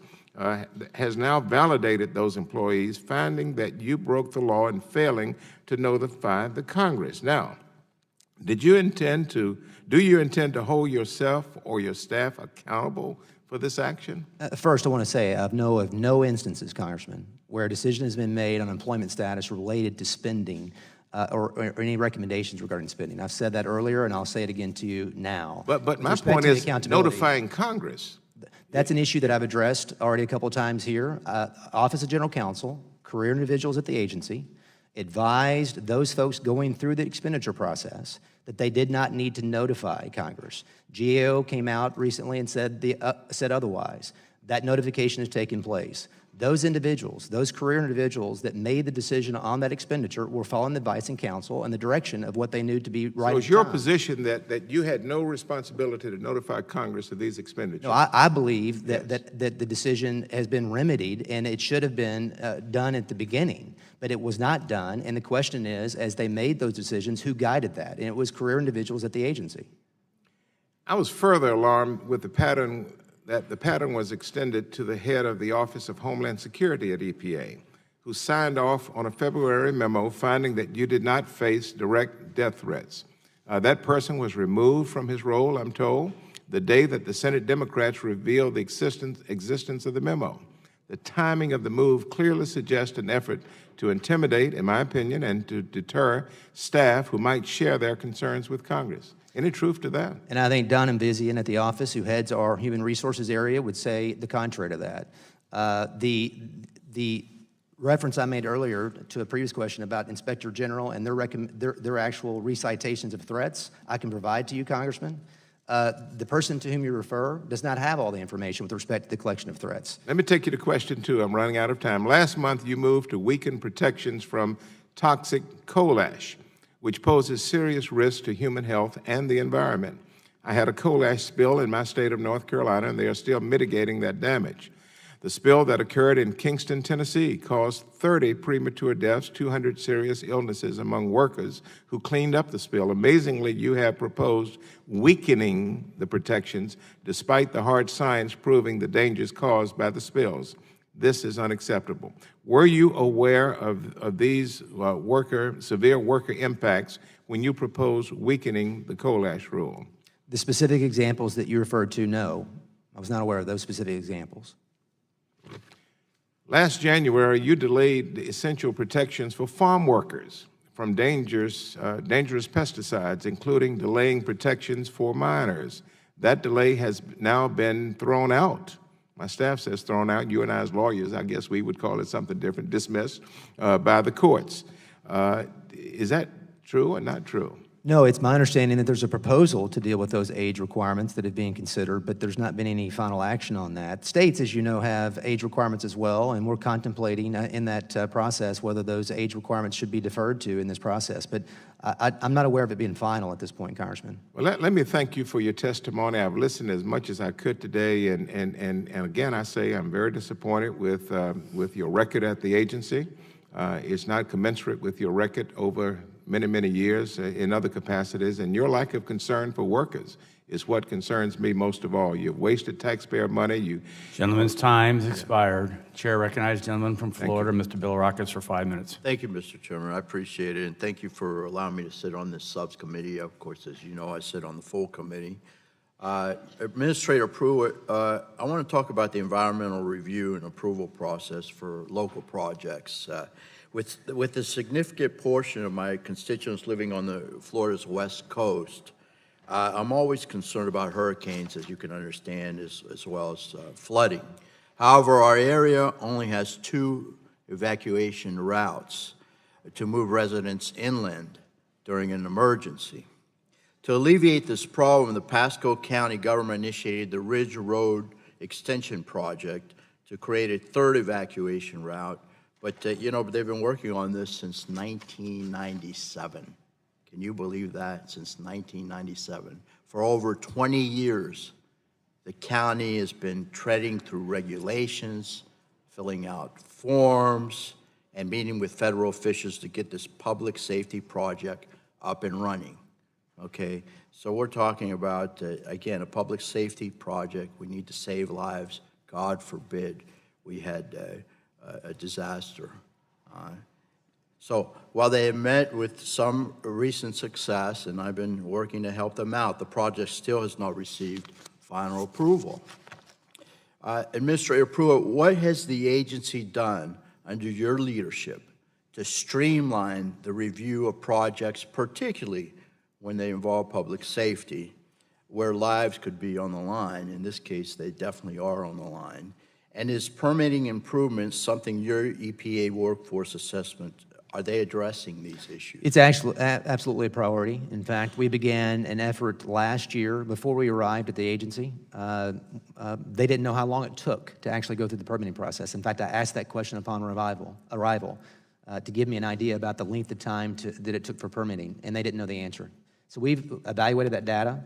And I know this won't surprise you, but it takes a long time. You've already cited your example. And so by the end of 2018, we are making changes internal to the agency. That decision that we make on permits, up or down, will occur within 6 months, starting in January of 19. So that's the effort we're engaged in. But as you know, this is an interagency approach as well. And we're collaborating with the Corps of Engineers around some of these issues and making sure that we have consistency and working with them. So you say within 6 months, beginning in 2019. At the end of this year, we'll have a plan in place to execute upon as we begin January of 19. Okay. On the same point, the President released an infrastructure plan, of course, as you know, which included sections on permitting improvement. One of the proposals is a one agency, one decision. Is that what you're referring to? Environmental review structure. Another is allowing for localities to complete a single environmental review document for a project. Are these things that you could support? I do support, and I think these are great recommendations that have been made as part of the infrastructure package the President has made, and something I hope Congress adopts. But whether it's adopted or not, we are advancing this 6-month review process in terms of the agency. Okay, as far as, there are a lot of local governments that can't afford to hire high-priced consultants, as you know. So this is very, very important to them. And they shouldn't be penalized because they can't afford to hire these high-priced consultants. And, my area, over the years, they've spent a lot of money on this project. But I'm sure that there are examples all over the country where it's taken many, many years. So I appreciate you working with me on this, and hopefully we get approval soon. Thanks, Congressman. So thank you very much, and I yield back. Gentleman yields back his time. Chair recognizes the gentlelady from Florida, Representative Castor, for 5 minutes. Well, thank you, Chairman Shimkus, for allowing me to participate in the hearing today. Mr. Pruitt, your pattern of unethical conduct and conflicts of interest are now very well known.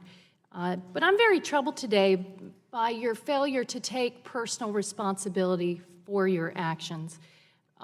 You simply dismissed all of the ethical lapses at the beginning of your testimony as troubling media reports. So I think that's a failure in leadership.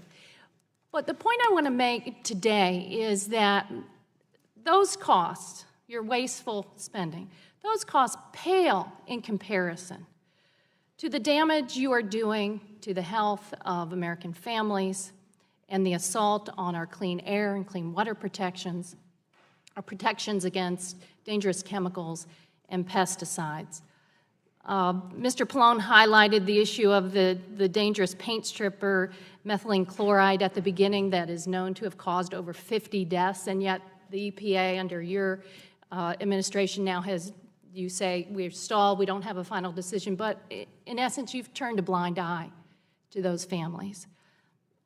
There's also the case of chlorpyrifos, which is a dangerous nerve agent. It's in the same chemical class as sarin.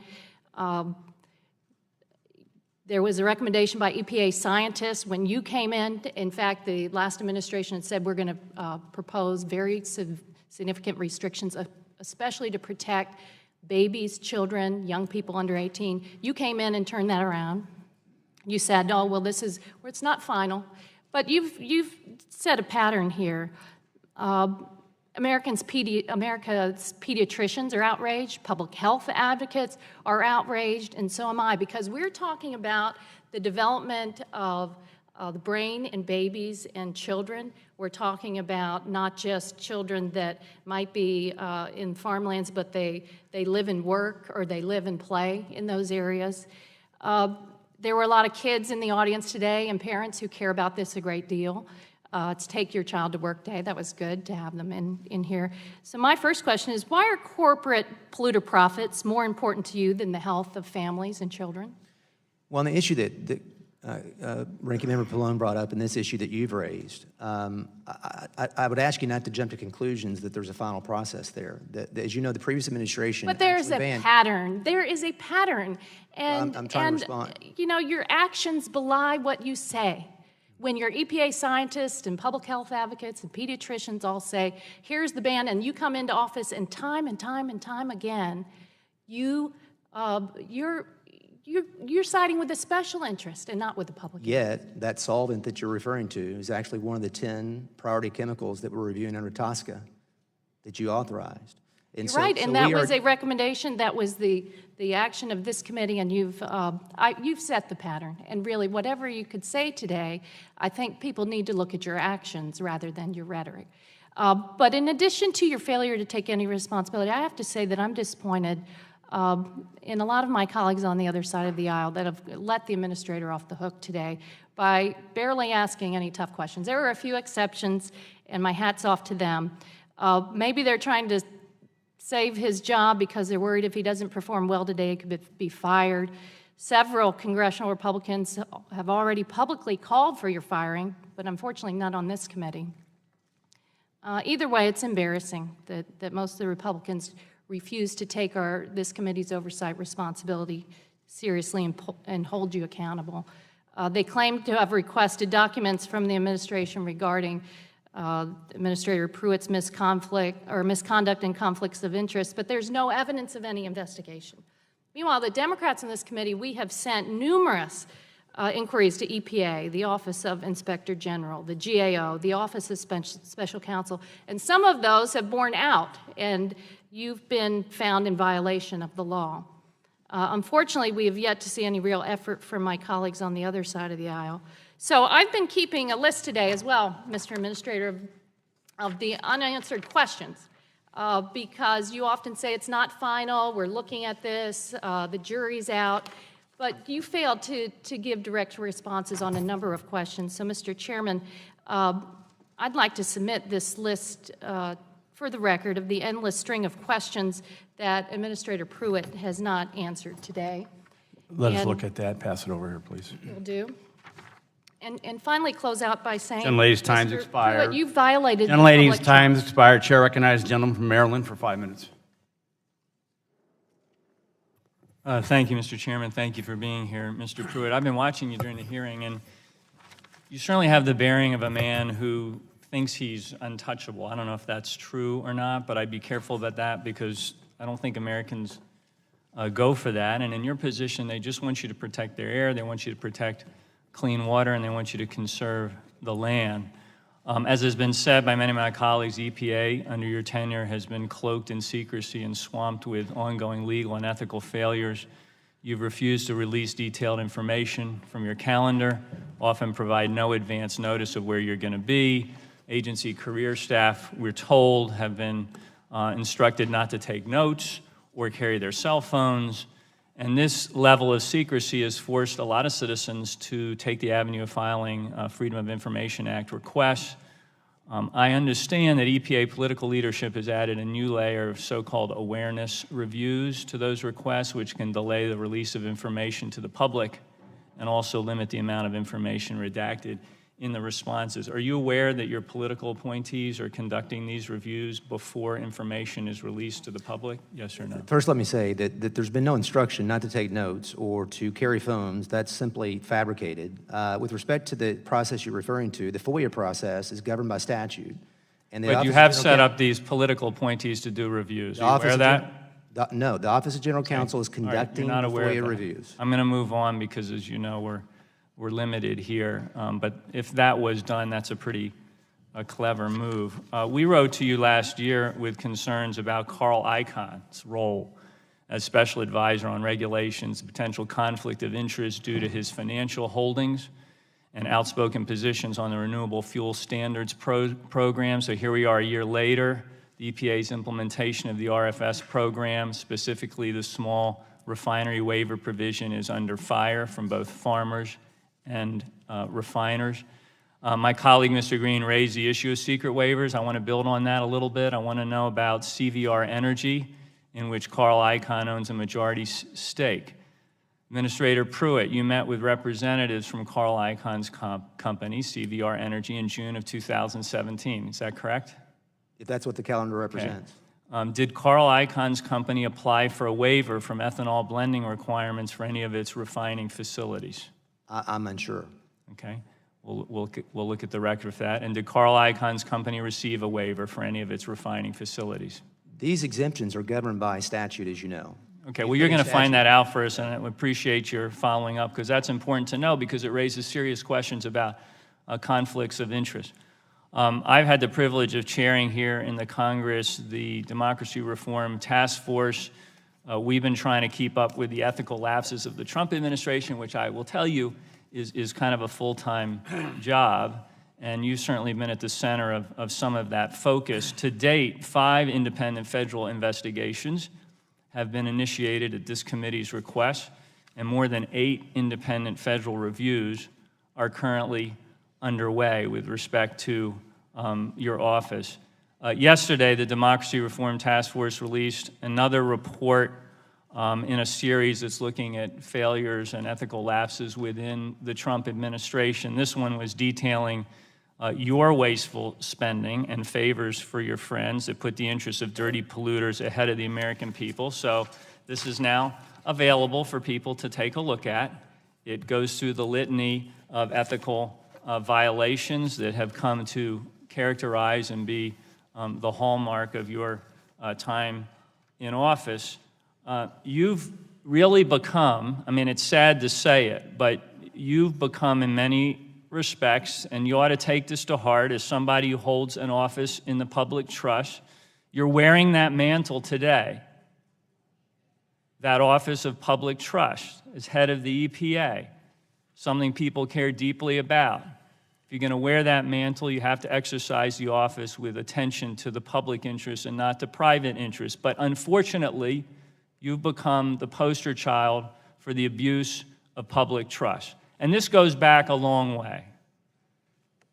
You brought your way of approaching these public offices to the EPA, and it's undermined the credibility of that organization. But it's a hallmark of the Trump administration, and we're going to continue to demand answers, and we're going to continue to hold you accountable in every hearing that you choose to be up here. I give you credit for coming today, but we're going to continue to hold you accountable for the dereliction of duty that we see. With that, I yield back my time. Gentleman's time has expired. Chair recognizes the gentleman from Vermont for 5 minutes, Mr. Welch. Thank you, Mr. Chairman. Mr. Chairman, you with Mr. Flores and I have been working on ethanol. Mr. Pruitt, I've heard reports, read reports, that as a result of the pressure on Midwest ag in response to the retaliatory tariffs by China, that there is a move by some to increase ethanol usage.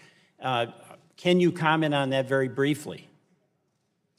Well, are you referring to the RVP waiver? That's correct. Yes. We have been actively evaluating the legal authority under the statute to grant the RVP waiver for the last several months. And the reason it's taken some time, Congressman, is because... I want to interrupt, because actually what I'm talking about, I appreciate the work on ethanol that my colleagues have done, but what is reported is that as a result of the tariffs that China is imposing on soybeans and grain, that there's going to be a concession from the Trump administration to go to E15, so I'll just leave it there. I do want to ask you some questions along the lines of how you've been running your department. Is it the case that any of your predecessors, Republican or Democrat, who have had the high responsibility as administrator of the EPA, have had a 20-person security detail? I'm unaware of previous considerations in that regard. Is it not at all relevant to you what the precedents have been with Republican and Democratic administrators in the past? I'm just not aware, Congressman, of processes prior to my time at the agency on what was considered and what wasn't considered. Did the taxpayer spend $30,000 for a security detail to accompany you on the trip to Disneyland? I'm unsure about that. I mean, we took... That's knowable. Yeah, the records show that.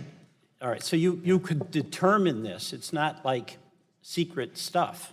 The detail, the law enforcement make those determinations on what type of security should be provided, whether I've been listening to a lot of the answers, and the answers are somebody else knows it, and it really starting to seem like there's something on your desk with a motto that says, the buck stops nowhere. And you're the guy who's in charge. Yet, Congressman, I've made decisions to switch and make sure that make changes from first class back to coach. Let me ask, I rescinded the pay raises to those individuals. I get it. But in fact, that's happened. Let me ask you just about this phone booth, because it's a metaphor. Are you aware that at the EPA headquarters, there are 2 secure facilities where private phone calls could be secure? And again, I didn't request a SCIF.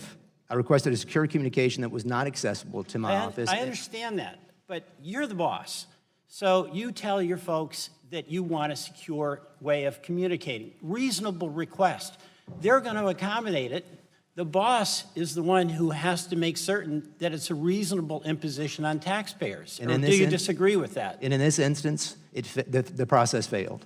And As I indicated in my opening statement, those Did you processes ask- will be changed going Did you forward. ask the question? Here's the question that I think a lot of people would ask, Republican or Democrat: how can I make a secure phone call? And the answer would be, well, Mr. Pruitt, there happens to be 2 places in this building, right close to your office, where you can do that.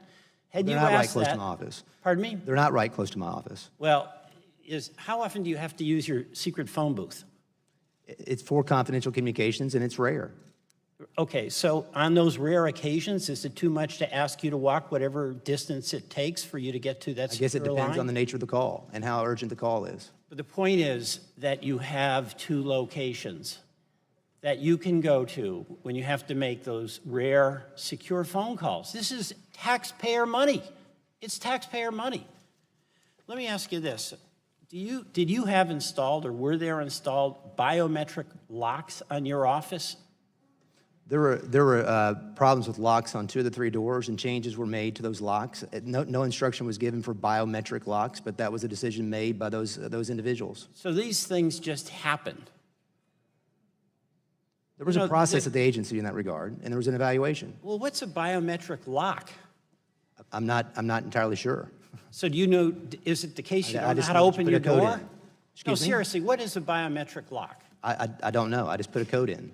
And A biometric lock is, it responds, as I understand it, to like fingerprints or some other your eyes, some physical characteristic. That's my understanding as well. All right, so you have them, right? Those have been added to the office, yes. Why? Gentleman's time's expired. Chair recognizes gentleman from Iowa for 5 minutes, Mr. Lobsek. Thank you, Mr. Chairman. Thank you for allowing me to wave on to this subcommittee. I do appreciate that. Mr. Pruitt, I share a lot of the concerns my colleagues have voiced today on the ethics front, but I'm actually here to talk about an issue that, as you might imagine, I'm from Iowa, is of utmost importance to my state, to my district. During your confirmation process, you stated that you had worked to uphold the renewable fuel standard. And over the last 2 years, President Trump has pledged on numerous occasions to support the RFS. In fact, time and time again, he's pledged to support it. However, over the last several weeks, information has been revealed that makes me question that commitment, as you might imagine. Various reports have indicated that the EPA has granted so-called economic hardship exemptions to numerous refiners who appear to be neither small nor financially distressed. You know what the law says, it has to be 75,000 gallons or less to be granted that economic hardship waiver. I can tell you I've heard directly from my constituents, farmers and many others, and from farmers across the country who are extremely troubled by this action, and this comes at a particularly difficult time in farm country, as you know, when we've had low prices, we've seen farm income trending downward, and industry profits are soaring. I'm extremely disappointed in the action, as you might imagine, and the lack of transparency and accountability in the process is also unacceptable.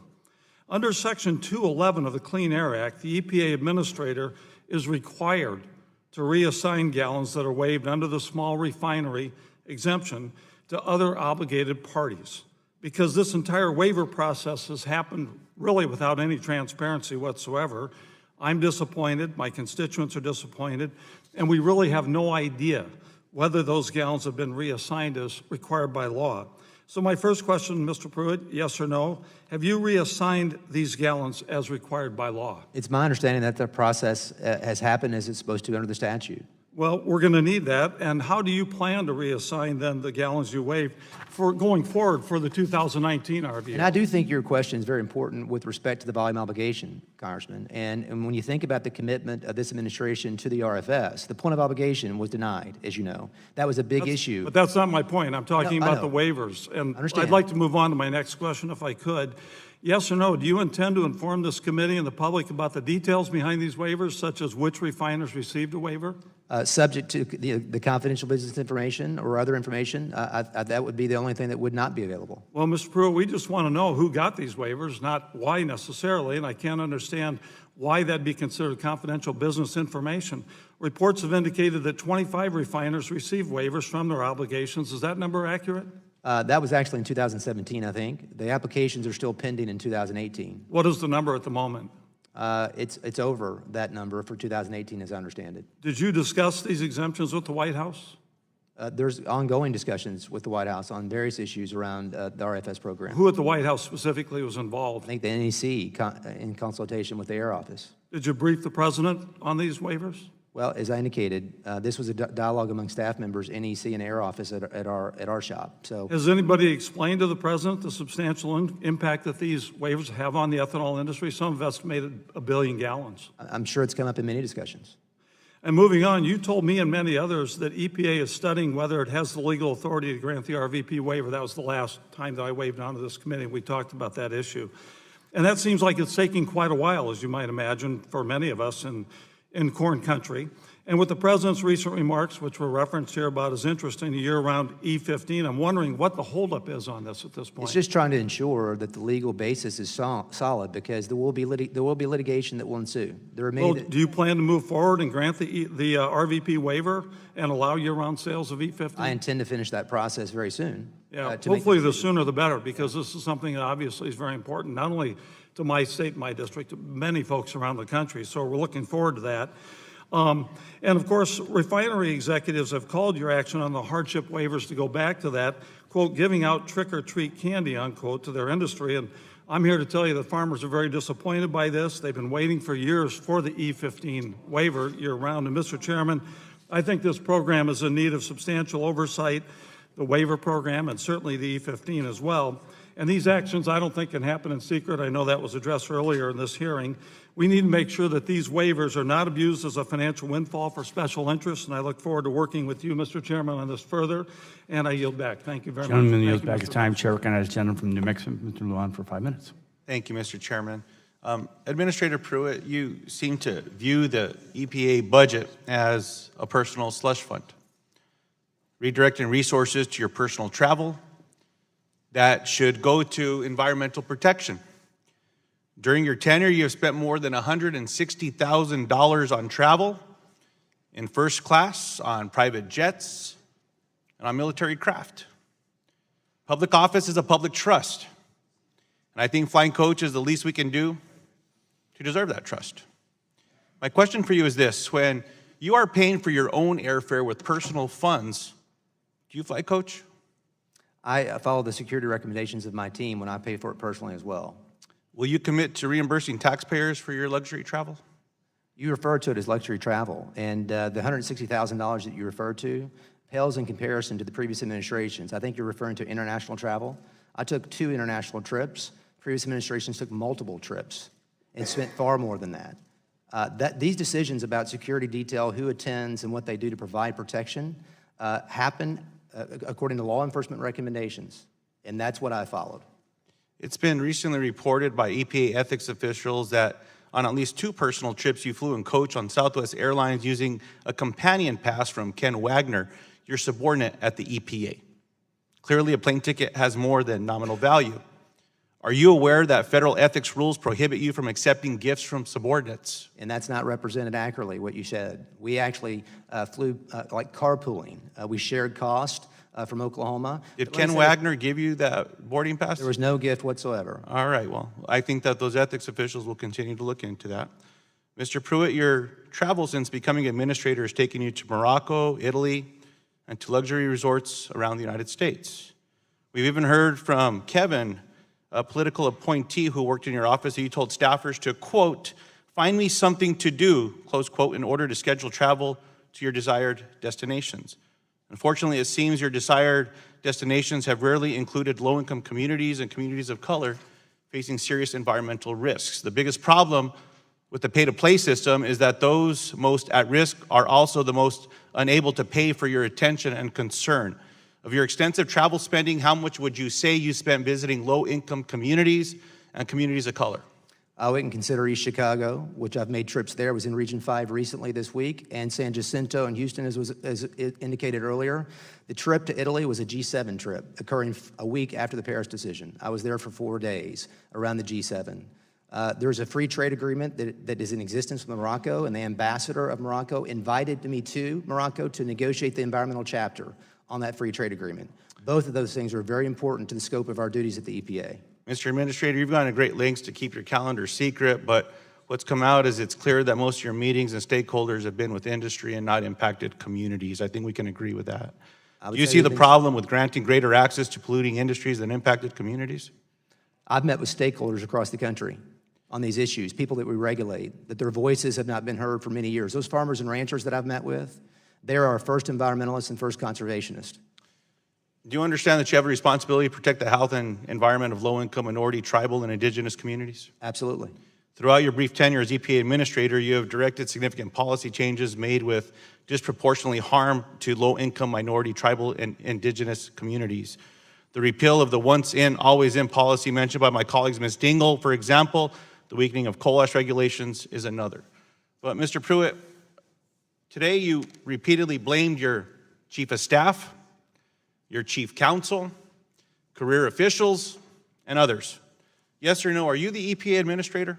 I said that in my opening statement, Congressman, and I didn't blame anyone. I just simply shared facts with you as a Mr. Administrator, it's just a simple yes or no question. Sir, are you the EPA Administrator? I said in my opening statement that I take responsibility of made changes historically and making changes going forward, and I simply have not failed to take responsibility. I simply recited the facts of what's occurred. It's a simple question, Mr. Pruitt. Are you the EPA Administrator? Yes. Just to be clear, do you run the EPA? I do. Yes or no, are you responsible for the many, many scandals plaguing the EPA? I've responded to many of those questions here today with facts and information. Are you able to answer that in yes or no? That's not a yes or no answer, Congressman. It's pretty simple that it's a yes or no answer here. There's clear concern with what's been happening, not just by the entire Congress, and I appreciate you being here today, but these questions need to be asked and answered. And we have answered them today. And you are not the only one that has been doing these ugly things, these horrific things, these scandal-plagued things in this administration, and I hope that this is one of many hearings that this committee will have so we can get to the bottom of this and make sure taxpayers are made whole. The gentleman's time has expired. Seeing there are no further members wishing to ask questions, I would like to thank our witness for being here today. Before we conclude, I would like to ask unanimous consent to submit the following documents for record. I just want to make sure I get them all in. Letters to the chairman and ranking member from Lauren Atkins, report from GAO on EPA's use of fiscal year 2017 appropriations, letter from the American Association for the Advancement of Science, Mr. Rush Holt, article from the Roanoke Times, questions from Ms. Castor, letter from the American Geophysical Union, letter from 985 scientists. In pursuant to committee rules, I remind members that they have 10 business days to submit additional questions for the record, and I ask that witnesses submit their questions within 10 business days upon receipt of the questions. Without objection, the subcommittee is adjourned.